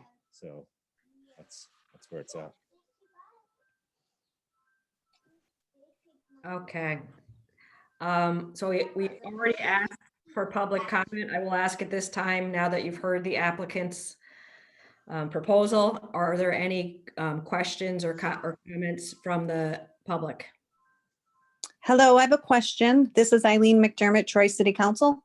Yes, hi Eileen, please. Hi, how are you? I have a question for James. Are you allowing anybody into the facility to maybe salvage some of the stuff in there? Yeah, so that's a great question. I talked to the Tri-Historical Society. I said that there is maybe perhaps one stained glass window that's intact that they could get out. I have called the Albany Parts Foundation, Historic Parts Foundation. I've called a few salvage yards. There's not much in the church that's salvageable. There's, it's not been an active church since I believe the 1960s. So I guess everything that was worth anything was mostly taken out, except for perhaps 1 or 2 stained glass windows. I've tried to get people to take the slate. I've even reached out to campuses like Sarah Lawrence in Yonkers that has all slate buildings to see if they would take the slate for free. I don't like putting stuff into landfill that doesn't need to go into a landfill, but I actually can't get anybody to take the slate. So that was a surprise to me. But so I've been on the phone for a couple of months trying to get people. So if you have anybody you want to, I would happily walk them through. Honestly, there isn't much in there. Okay, I know I was talking to someone that may be interested in maybe the railings and some doors. So how can we get in touch with you in the future? I can give you my cell phone number right now. Okay. And as I said, there's not much in there. I do have some doors that were from the rectory next door. So there's some nice oak doors that I'm happy to give to someone. I've reused most of them, but there's the railings in there are circa 1970. So they're not substantial. I think if the demolition is approved, I think that the largest asset would be as a hobby furniture maker is the lumber from the roof. To be honest with you. So and the slate, but the lumber from the roof would definitely be reused. So yeah, my number is 646 250 3625. Thank you very much. I have a question. I'm a resident on First Street. I live about a block north of the area where this structure exists. And I'm quite aware of the impact on the neighborhood. Sandra, we need your Oh, I'm sorry, Sandra Rouse. Yeah, and your full address, please. And my address is 159 First Street. I understand you're going to be taking the building down. Is it fair to ask if you have any plans for the property in terms of development? I don't have any plans for the property. So someone has approached me about buying the property, but that's very, very early. And you know, if I told you every time someone talked to me about buying a property, you know, we could be here forever. So, you know, I'm trying to buy a property on the Franklin side of that church right now, but you know, there's nothing concrete at all, nothing close to concrete as far as. That's too bad because, you know, a vacant lot doesn't do much for the property in the area. There's a beautiful garden there and there's a lot of residents around there, but I mean, you did a nice job on the parsonage, and we were hoping that, you know, some development would continue on that lot of where the existing church now exists. There is a lot of interest. There is a lot of interest in something like that, but not in concrete. Thank you. Okay, thank you. Is there anyone else here tonight from the public that would like to comment regarding this proposal? Yeah, Ed, again, James Rath. If you'd share a little bit about a maintenance plan, you know, the structure itself was obviously has an aesthetic addition to the community, but the lot, specifically the area in front of the structure, has been pretty neglected. You know, trees growing out of the sidewalk, weeds growing out of the structure. You know, kind of having to walk through that has been a challenge as a pedestrian. So if you could share a little bit about the maintenance of the property or maintenance plan that you'll have after the structure has been demolished, that would be helpful for the city and the community to understand. Okay, so there's raising the structure and putting a semi-permanent fence, lights and cameras on the lot is the first phase. If I'm to hold on to this, I would probably, if I'm holding on to the structure, which is very likely in the spring, I'd be approaching you guys about putting an urban garden in there. I already have one in Flatbush in Brooklyn, which is completely for the public. So I'd like to do something like that if it was possible. You know, I'm with you. I mean, I own the building next door, the parsonage, and I'd like to have more property there. So I want the place to look nice, and I think a garden would be the easiest thing for me to do. I'm a farmer at heart, I guess. So that would be something I'd like to do.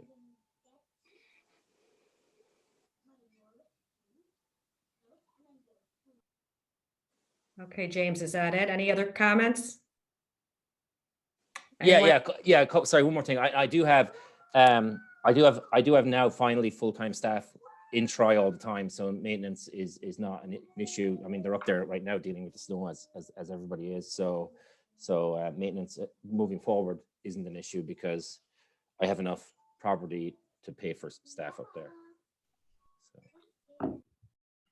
All right. Any other people here tonight from the public that would like to comment on this application?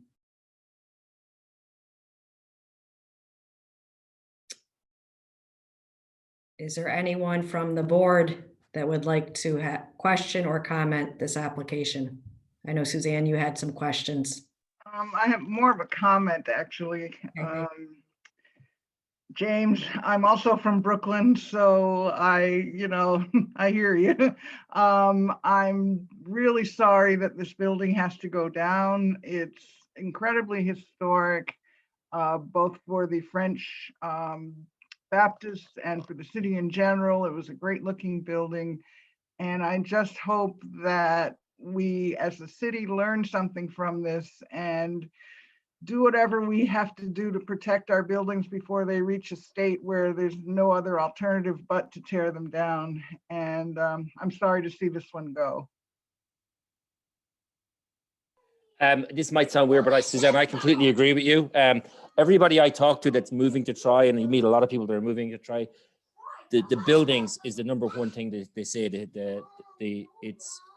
It's got a character that's very unique to Troy. So it might seem weird that I'm saying it, but I completely agree with you. Yep, it's one of the reasons I love it here.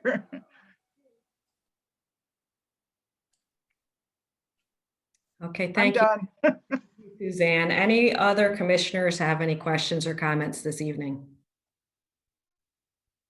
PD, this is Sarah, and simply because it isn't explicitly stated on the plan that's included in the materials we have, I think it would be good to include as conditions the removal of all weed trees, the establishment of lawn, and I do think it's appropriate to ask the applicant to repair the sidewalk in front of the property.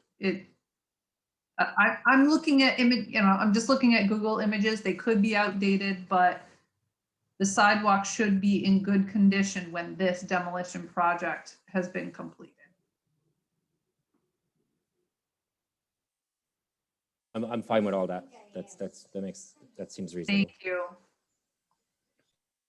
Thank you, Sarah. Good comments. Any further comments from any board members?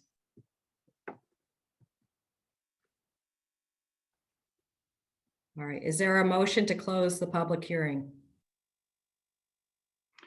I make a motion. Suzanne, I move we close the public hearing. Okay, thank you. Is there a second? And Sarah will second. All right, going to a vote. Barbara Higbee? Anthony Moen? Yes. Suzanne Spellin? Yes. Sarah Wanger? Yes. And Dee Dee Rudolph, yes. All right, this is a seeker unlisted action, so we need a motion for lead agency. I'm sorry, did we just take a motion to approve? We just took a motion to close the public Oh, hearing. okay. Thank you. Now I'm looking for a motion for lead agency. This is Suzanne. I move that the Planning Commission be made lead agency for this project. Thank you, Suzanne. Is there a second? Yes, this is Sarah. I second the motion. Heading towards our vote. Barbara Higbee? Yes. Anthony Moen? Yes. Suzanne Spellin? Yes. Sarah Wanger? Yes. Dee Dee Rudolph, yes. All right, looking for a seeker determination motion.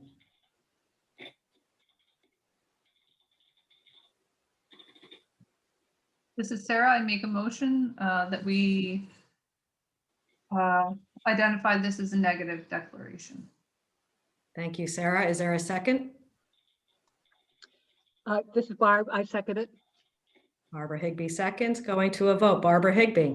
Yes. Anthony Moen? Yes. Suzanne Spellin? Yes. Sarah Wanger? Yeah. And Dee Dee Rudolph, yes. Carries unanimously. So now we're moving towards a motion to approve the proposed demolition project with the conditions. So would somebody like to make that motion?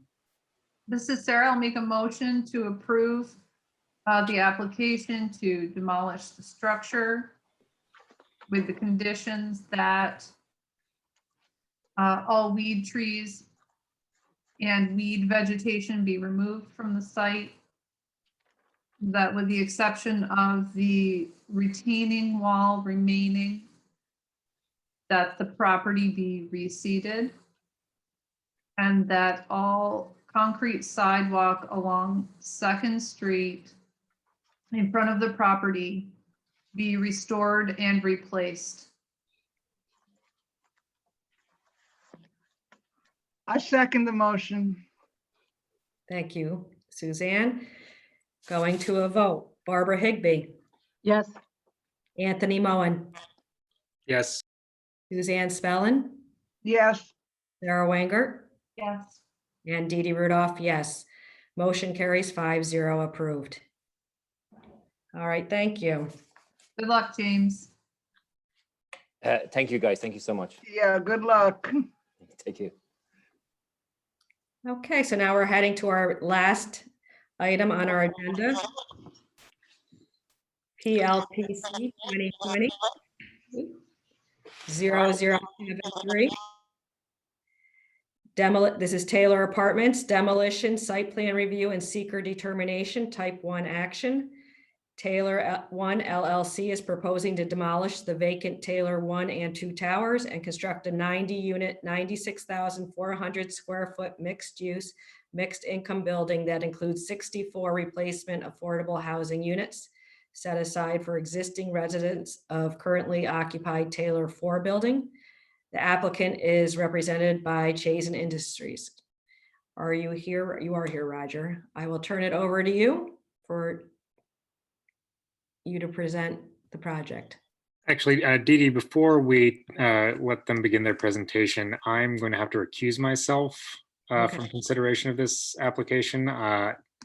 In my capacity as an attorney, I represent tenants in eviction proceedings with Troy Housing Authority, which is the owner of the property, and wouldn't want the appearance of any bias. So before we begin the presentation, I'm going to leave. Okay, thank you, Anthony. So Roger, it's all yours.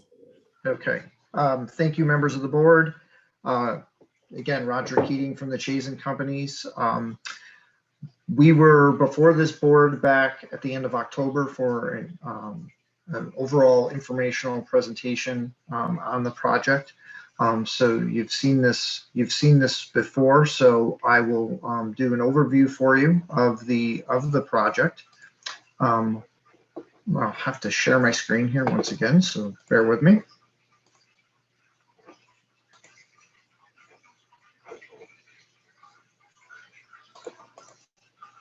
Okay, so Taylor, so Penrose, in conjunction with the Troy Housing Authority, is looking to redevelop the existing Taylor 1 and 2 apartment towers. They've been vacant for some period of time now, and they're looking to redevelop the project site with a new 5-story structure around 96,000 square feet. It'd be a mixed-use, mixed-income building. The plans would be to have 90 residential units, with 64 of those apartments being replacement affordable housing units. So we'll have a mix of space on the first floor. The first floor space will have a combination of retail as well as some residential office space, as well as some apartments all on the first floor. And then the balance of the floors, 2 through 5, would only be apartments for the rest of the structure. So as you can see on the screen here, we have River Street in front of the project, in front of the River Street side of the building. This is where the bridge goes over to the other side of the river, Ferry Street, Congress Street, and then First Street Alley behind us. When we were before you last, the site plan and the building looks very similar to what you saw last time. There's been some subtle changes to the back of house. The back of house last time, we have a portion of the parking in the rear that is undercover, so that we have covered parking here in the rear. That was located closer to the Congress Street side of the project before. That's since been shifted towards the Ferry Street side of things. The handicap accessible parking was underneath the canopy here. It's been moved closer to the doors here in the rear for the accessible route. Access to that parking lot is still the same off of First Street Alley. The project has all the services for water and sewer and storm around it. As part of the project, we'll be looking to do some reconfiguration of the storm sewer with the sanitary sewer so that we can get some connections to the flow splitter that's down on the other side below River Street. And the plan here that you see before you also has incorporated some additional landscaping along the River Street side. Of interest here is that the landscaping and the sidewalk that we're proposing keeps much of the sidewalk that currently runs along River Street intact. As we had talked about previously, the goal of River Street being reconfigured with Ferry Street so that we can get River Street to provide that interconnectivity to the other side. By the grading and such that we have shown with the landscaping affords us that ability for elevation adjustment in the future when River Street gets reconfigured. We're hoping that the board tonight can begin the seeker process. So we're looking to get that process started here this evening. And then after this evening, there are a few variances that we'll be looking to go for with the zoning board. Particularly, that would be some building setbacks that we would need to acquire, as well as some parking relief for the project. So we're hoping the board can consider moving this project forward this evening to help us get the seeker process started. With that, I'll turn it back over to the board for any questions or comments that you may have at this time. Thank you, Roger. At this time, I'd ask if there's anyone here from the public who has comment this evening to please state your first and last name and address, and Aaron will call your name. Chair, while I'm waiting for people to raise their hands here, I do just want to kind of piggyback on what Roger was saying. The applicant is looking for a lead agency determination this evening. This is a type 1 action. In addition, the variances that this project needs ultimately, I believe the zoning board would be looking for a recommendation from the planning commission, because this would be a coordinated review. And so with that, I will, it looks like Sandra Rouse, you'd like to provide comment, is that correct? Basically, I just have a question for clarification.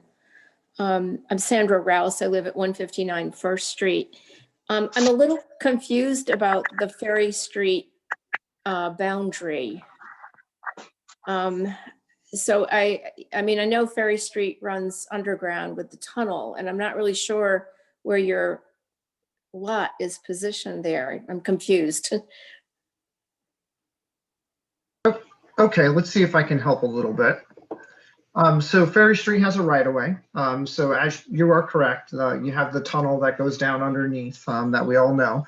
But as you're walking along the sidewalk of Ferry Street, so there's a sidewalk that runs along Ferry Street, but it's elevated up.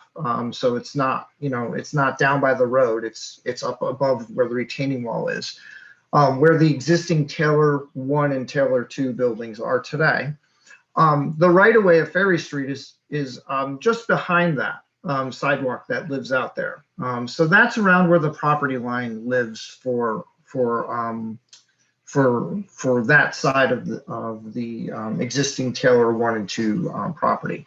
Basically runs right along that sidewalk edge that you would see out there today. And you're muted. Right. Yeah, I think you clarified it for me. I believe it's kind of like in the campus of the Taylor complex that you're talking about, right? Where this sidewalk is. Well, it's a public sidewalk that actually is in the city right away in DOT, actually, as you get a little bit further down. If you recall, if you keep carrying down that sidewalk going towards the river, there's a small little tunnel that you can walk through to get underneath the River Street, the River Street ramp, I call it, to get up onto the bridge. Okay. All right. Thank you. You're welcome.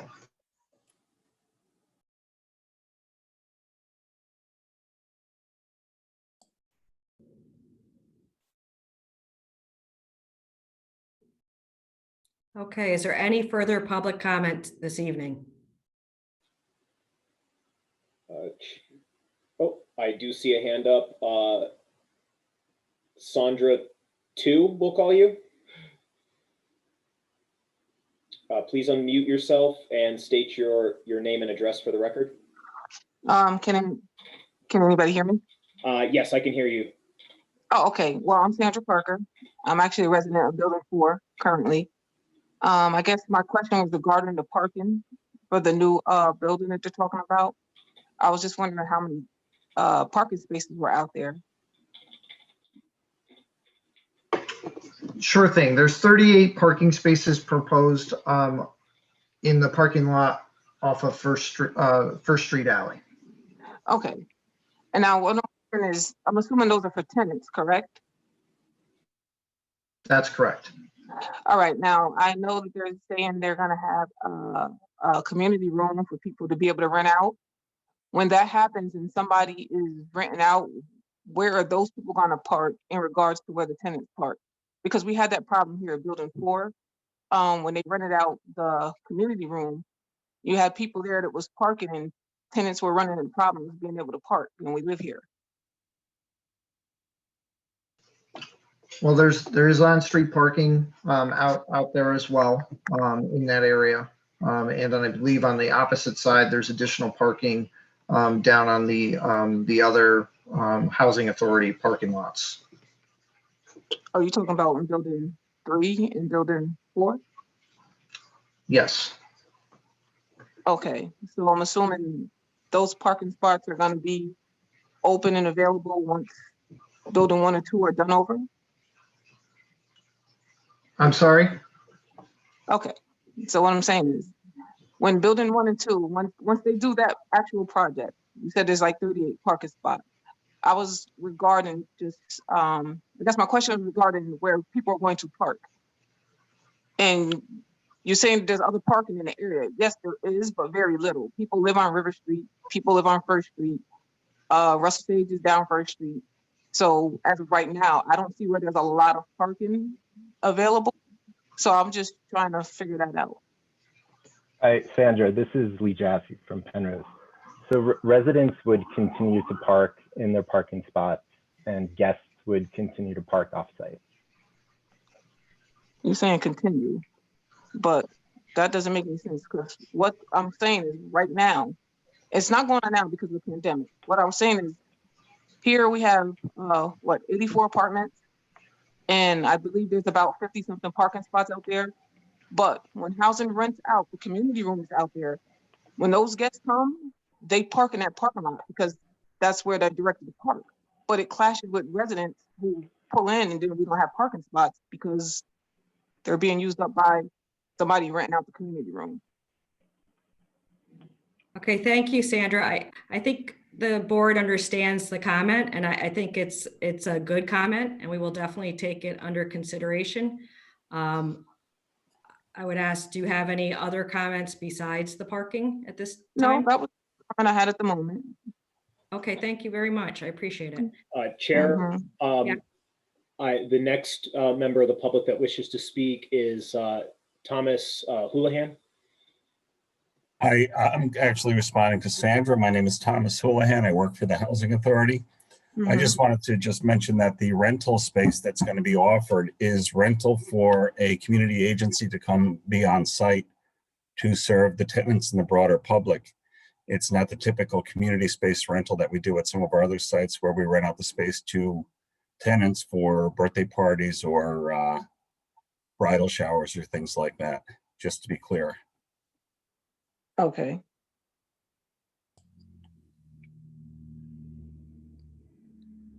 Okay, thank you. The next member of the public is Lyndon. Please state your name and address for the record. My name is Lyndon Horvath. I live in...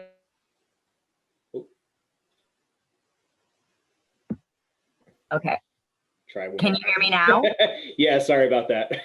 Yeah. Thanks. So my name is Lyndon Horvath. I live at 247 2nd Street, and I was wondering what kind of detailed plans you have to ensure that any harmful building chemicals are managed and mitigated, considering residents will be living in 3 and 4 during the demolition?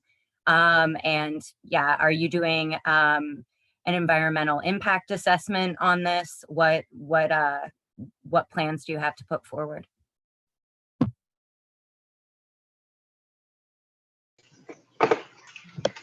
Lee, do you want to handle the building management question? Or Tom, with respect to how the building is managed? Well, I don't think we have to answer the questions tonight. We're just trying to Oh, get comment. okay. But I would say that would be addressed during the seeker review process. Anything regarding demolition would be reviewed by both the city and the planning commission would look at it during seeker. But thank you. Do you have any further comments? No, I'm fine, thank you. All right, thank you. Is there any additional public comment? Please, if you wish to speak, raise your hand or unmute yourself. Let us know that you're there, and then state your name and address for the record.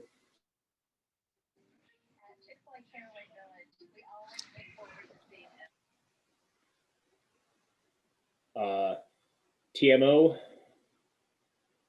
Yes, my name is Luz Marquez Bembo. I live at 351 Taylor Court.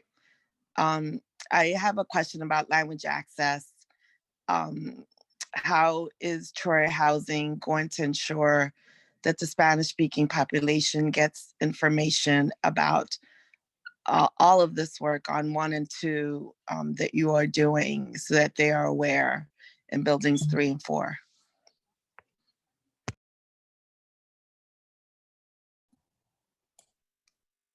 Okay, that's a very good comment. And Tom or Lee? I'd be happy to answer that. We are having meetings with the residents regularly. We've been doing it for over the past year. We've been providing materials to them in Spanish as well as English, and we've had an interpreter at the meetings as well. We have a meeting tomorrow with the residents, and we've got the materials all set up. I think it's 28 slides with Spanish subtext in each of the slides.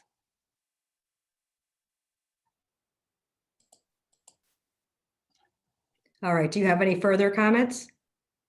Nope, I just want to make sure that continues to happen. Thanks, Tom. Yes, of course. Thank you. Aaron, is there anyone else? Chair, I don't see any other hands raised.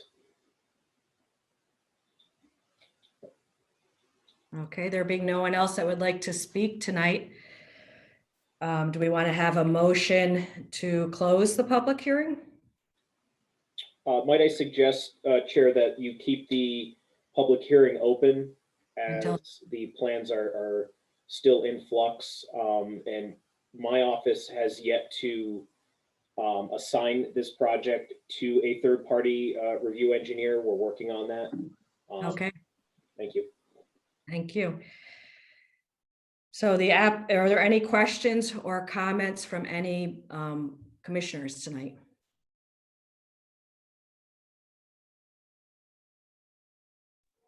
I have none at this point. Thank you, Suzanne. Anyone else? All right, so the applicant is looking for a motion regarding lead agency declaration.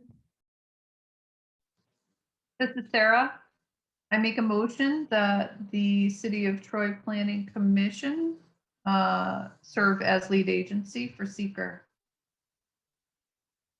Is there a second? I second the motion. Thank you, Barb. Going to a vote, Barbara Higbee? Yes. Anthony Moen? He's recused. Okay, I'm sorry, I already forgot. Suzanne Spellin? Yes. Sarah Wangert? Yes. And Dee Dee Rudolph, yes. So motion carries 4-0. All right, so that is it. Is there anything you need from us further? Aaron, do we need to have the board make a recommendation, or Andy, do we need to have the board make a recommendation for us to go to the zoning board to seek our variances? I don't believe you need a recommendation to be heard by the ZBA. But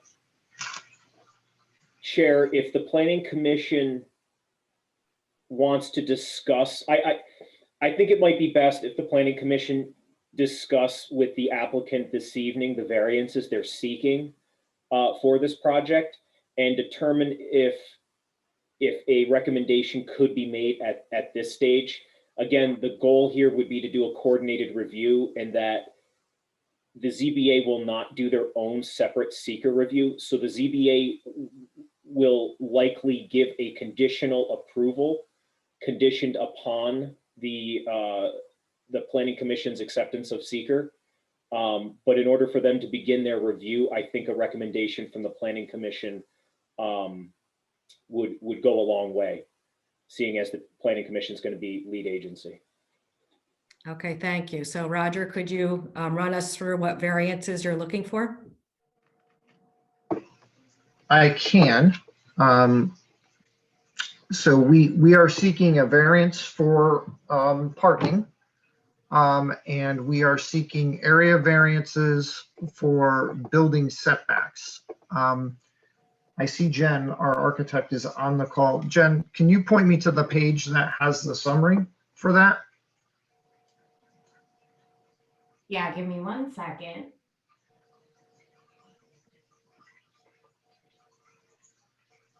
Page 15, I believe. So we're also looking for a density variance. So to clarify, that's a parking variance, a several setbacks, right? It's not just one. Yes, Aaron. It's a unique site. We pretty much have road frontages on all sides of us, if you think about it that way. Yeah. Yes, this site is 3 or 4 parcels all tied together, right? And then Jen, that was a density, correct? Correct. Okay.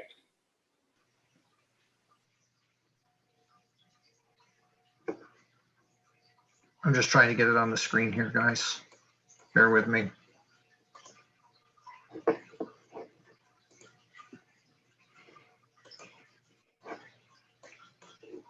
This is the page, correct, Jen?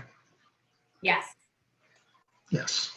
So the setbacks are because of the way the zoning text is written, that you have to declare one street your front property line and the rest a rear or a side, regardless if it's a corner lot, which we're surrounded by 4 right-of-ways, which is why we're looking for this variance.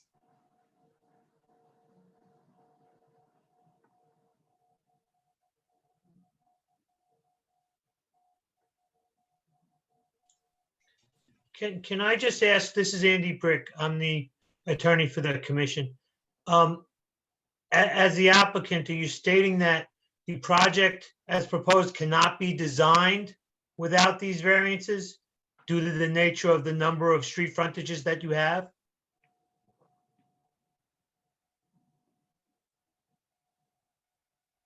This is John Wolfling from Datner Architects. I'm Jen's colleague.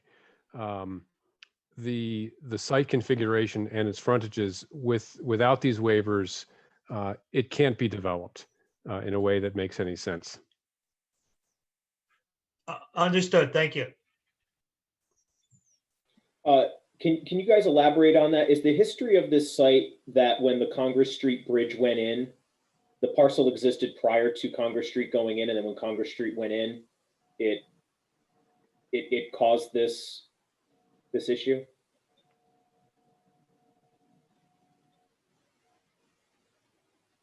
Well, the history lesson there, Aaron, I can tell you that the right-of-ways, I can't tell you the timing of all that, but the right-of-ways definitely have impacted the property, because of the fact that you needed to get the ramp up and crossed over there. It appears that there was changes that were made back then at some point in time in which then, divides this property up the way it is.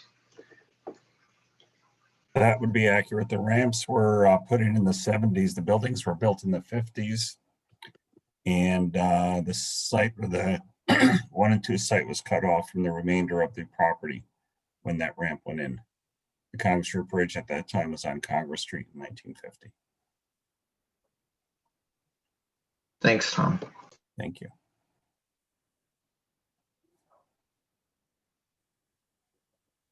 This is Sarah. I think it's worth noting that most of the adjacent properties in the neighborhood have no front setbacks unless they are of civic nature, as in a courthouse or a parking lot.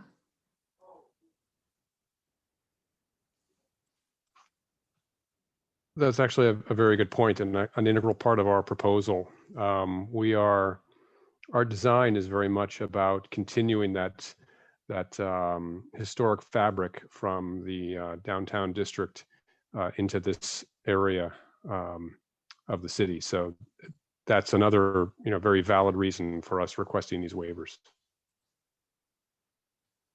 And this is Steve Strikeman. I'll just add in that they are what we look for in the comprehensive plan. These build to these creation of the street wall where it doesn't exist right now. So most of these variances are things that the city would like to see.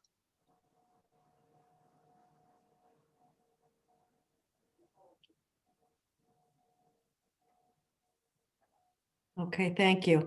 Any questions or comments from the commissioners? It seems like these are reasonable setback variances. Chair, if I could just squeeze in one more public comment here. Todd Arena is raising his hand. I'm not sure if the comments relate to the variances or not, but it's been a long night. I'm sure he wants to make a comment. So Todd, please just state your name, your full name and your address for the record. Thank you. Hi, Todd Arena, 70 Hill Street in Troy. No, my comments don't relate to the variances. It was to the earlier discussion, public comments. Just wanted to provide a little more or a different perspective on the language accessibility.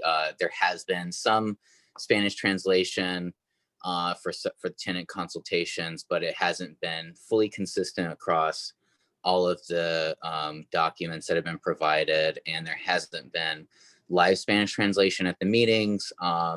So just wanted to highlight the point that Lou's made, that this is an important thing, and it's continue, but should be expanded to include all sort of resident facing interactions.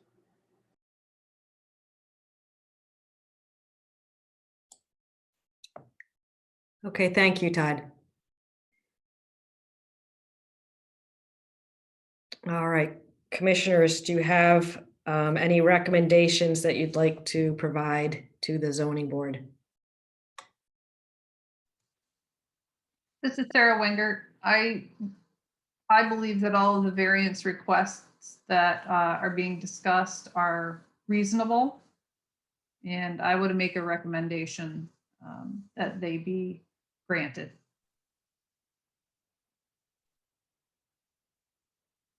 So Aaron, or Andy, I guess I should ask, should we have a motion or we just make the recommendation? Yeah, it would make the recommendation by motion. That way it's coming directly from the board. Right now, it's just coming from Sarah. Okay. So I'll ask, is there a motion? I will make a motion that we recommend that all three zoning variances be granted. Is there a second? I didn't think that we asked that it be granted, that we just recommend that they review it, and maybe with our favorable thoughts on it. But I don't think we actually asked. Do we actually ask them to approve it? Well, so the idea here would be that the ZBA does not want to act on a variance. Okay, for instance, they don't want to act on a density variance if the planning commission is not satisfied with the site plan and will ultimately, I guess, ask that units be added. Probably densities are wrong, a bad example. Parking. If they go for a parking variance for 30 spaces, but then the planning commission asks that additional parking be eliminated, then that variance process would have to be completed a second time. So the idea here is that the planning commission finds it acceptable, the variances that are asking, and they don't believe that those will change through their review process. So if you think that the buildings may get closer to a property line, or that you might ask that the buildings get closer to a property line, then I would ask that you don't recommend this to the ZBA at this point, because that won't help move the process along.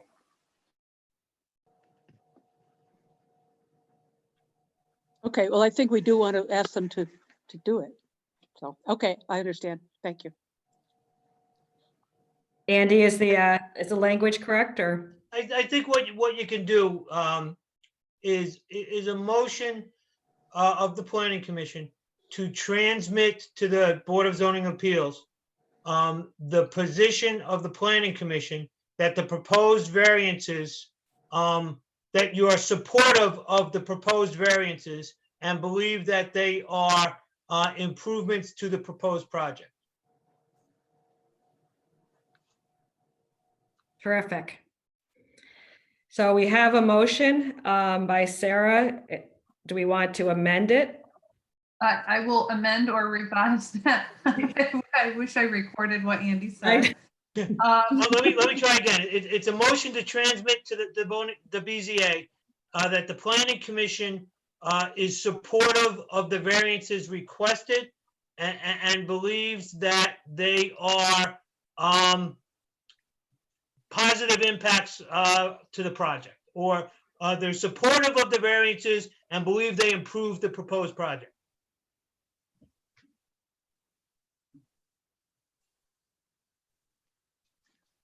All right. A motion to approve what he said is perfectly reasonable here.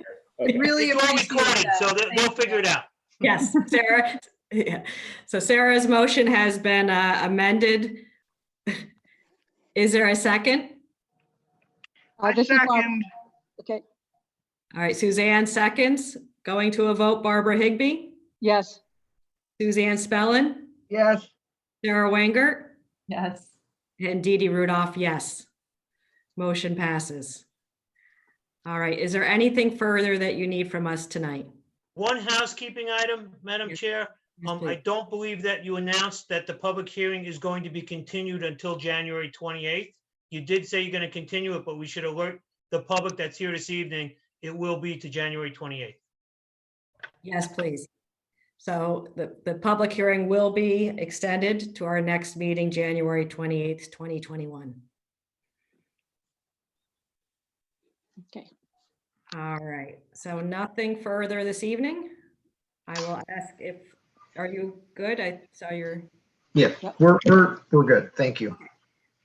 Is there a motion to adjourn? I move we adjourn.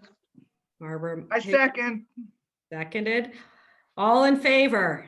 Aye. Aye. Aye. Thank you, Dee Dee. Thank you all. Good night. Happy holidays. Thank you. Night. Happy holidays.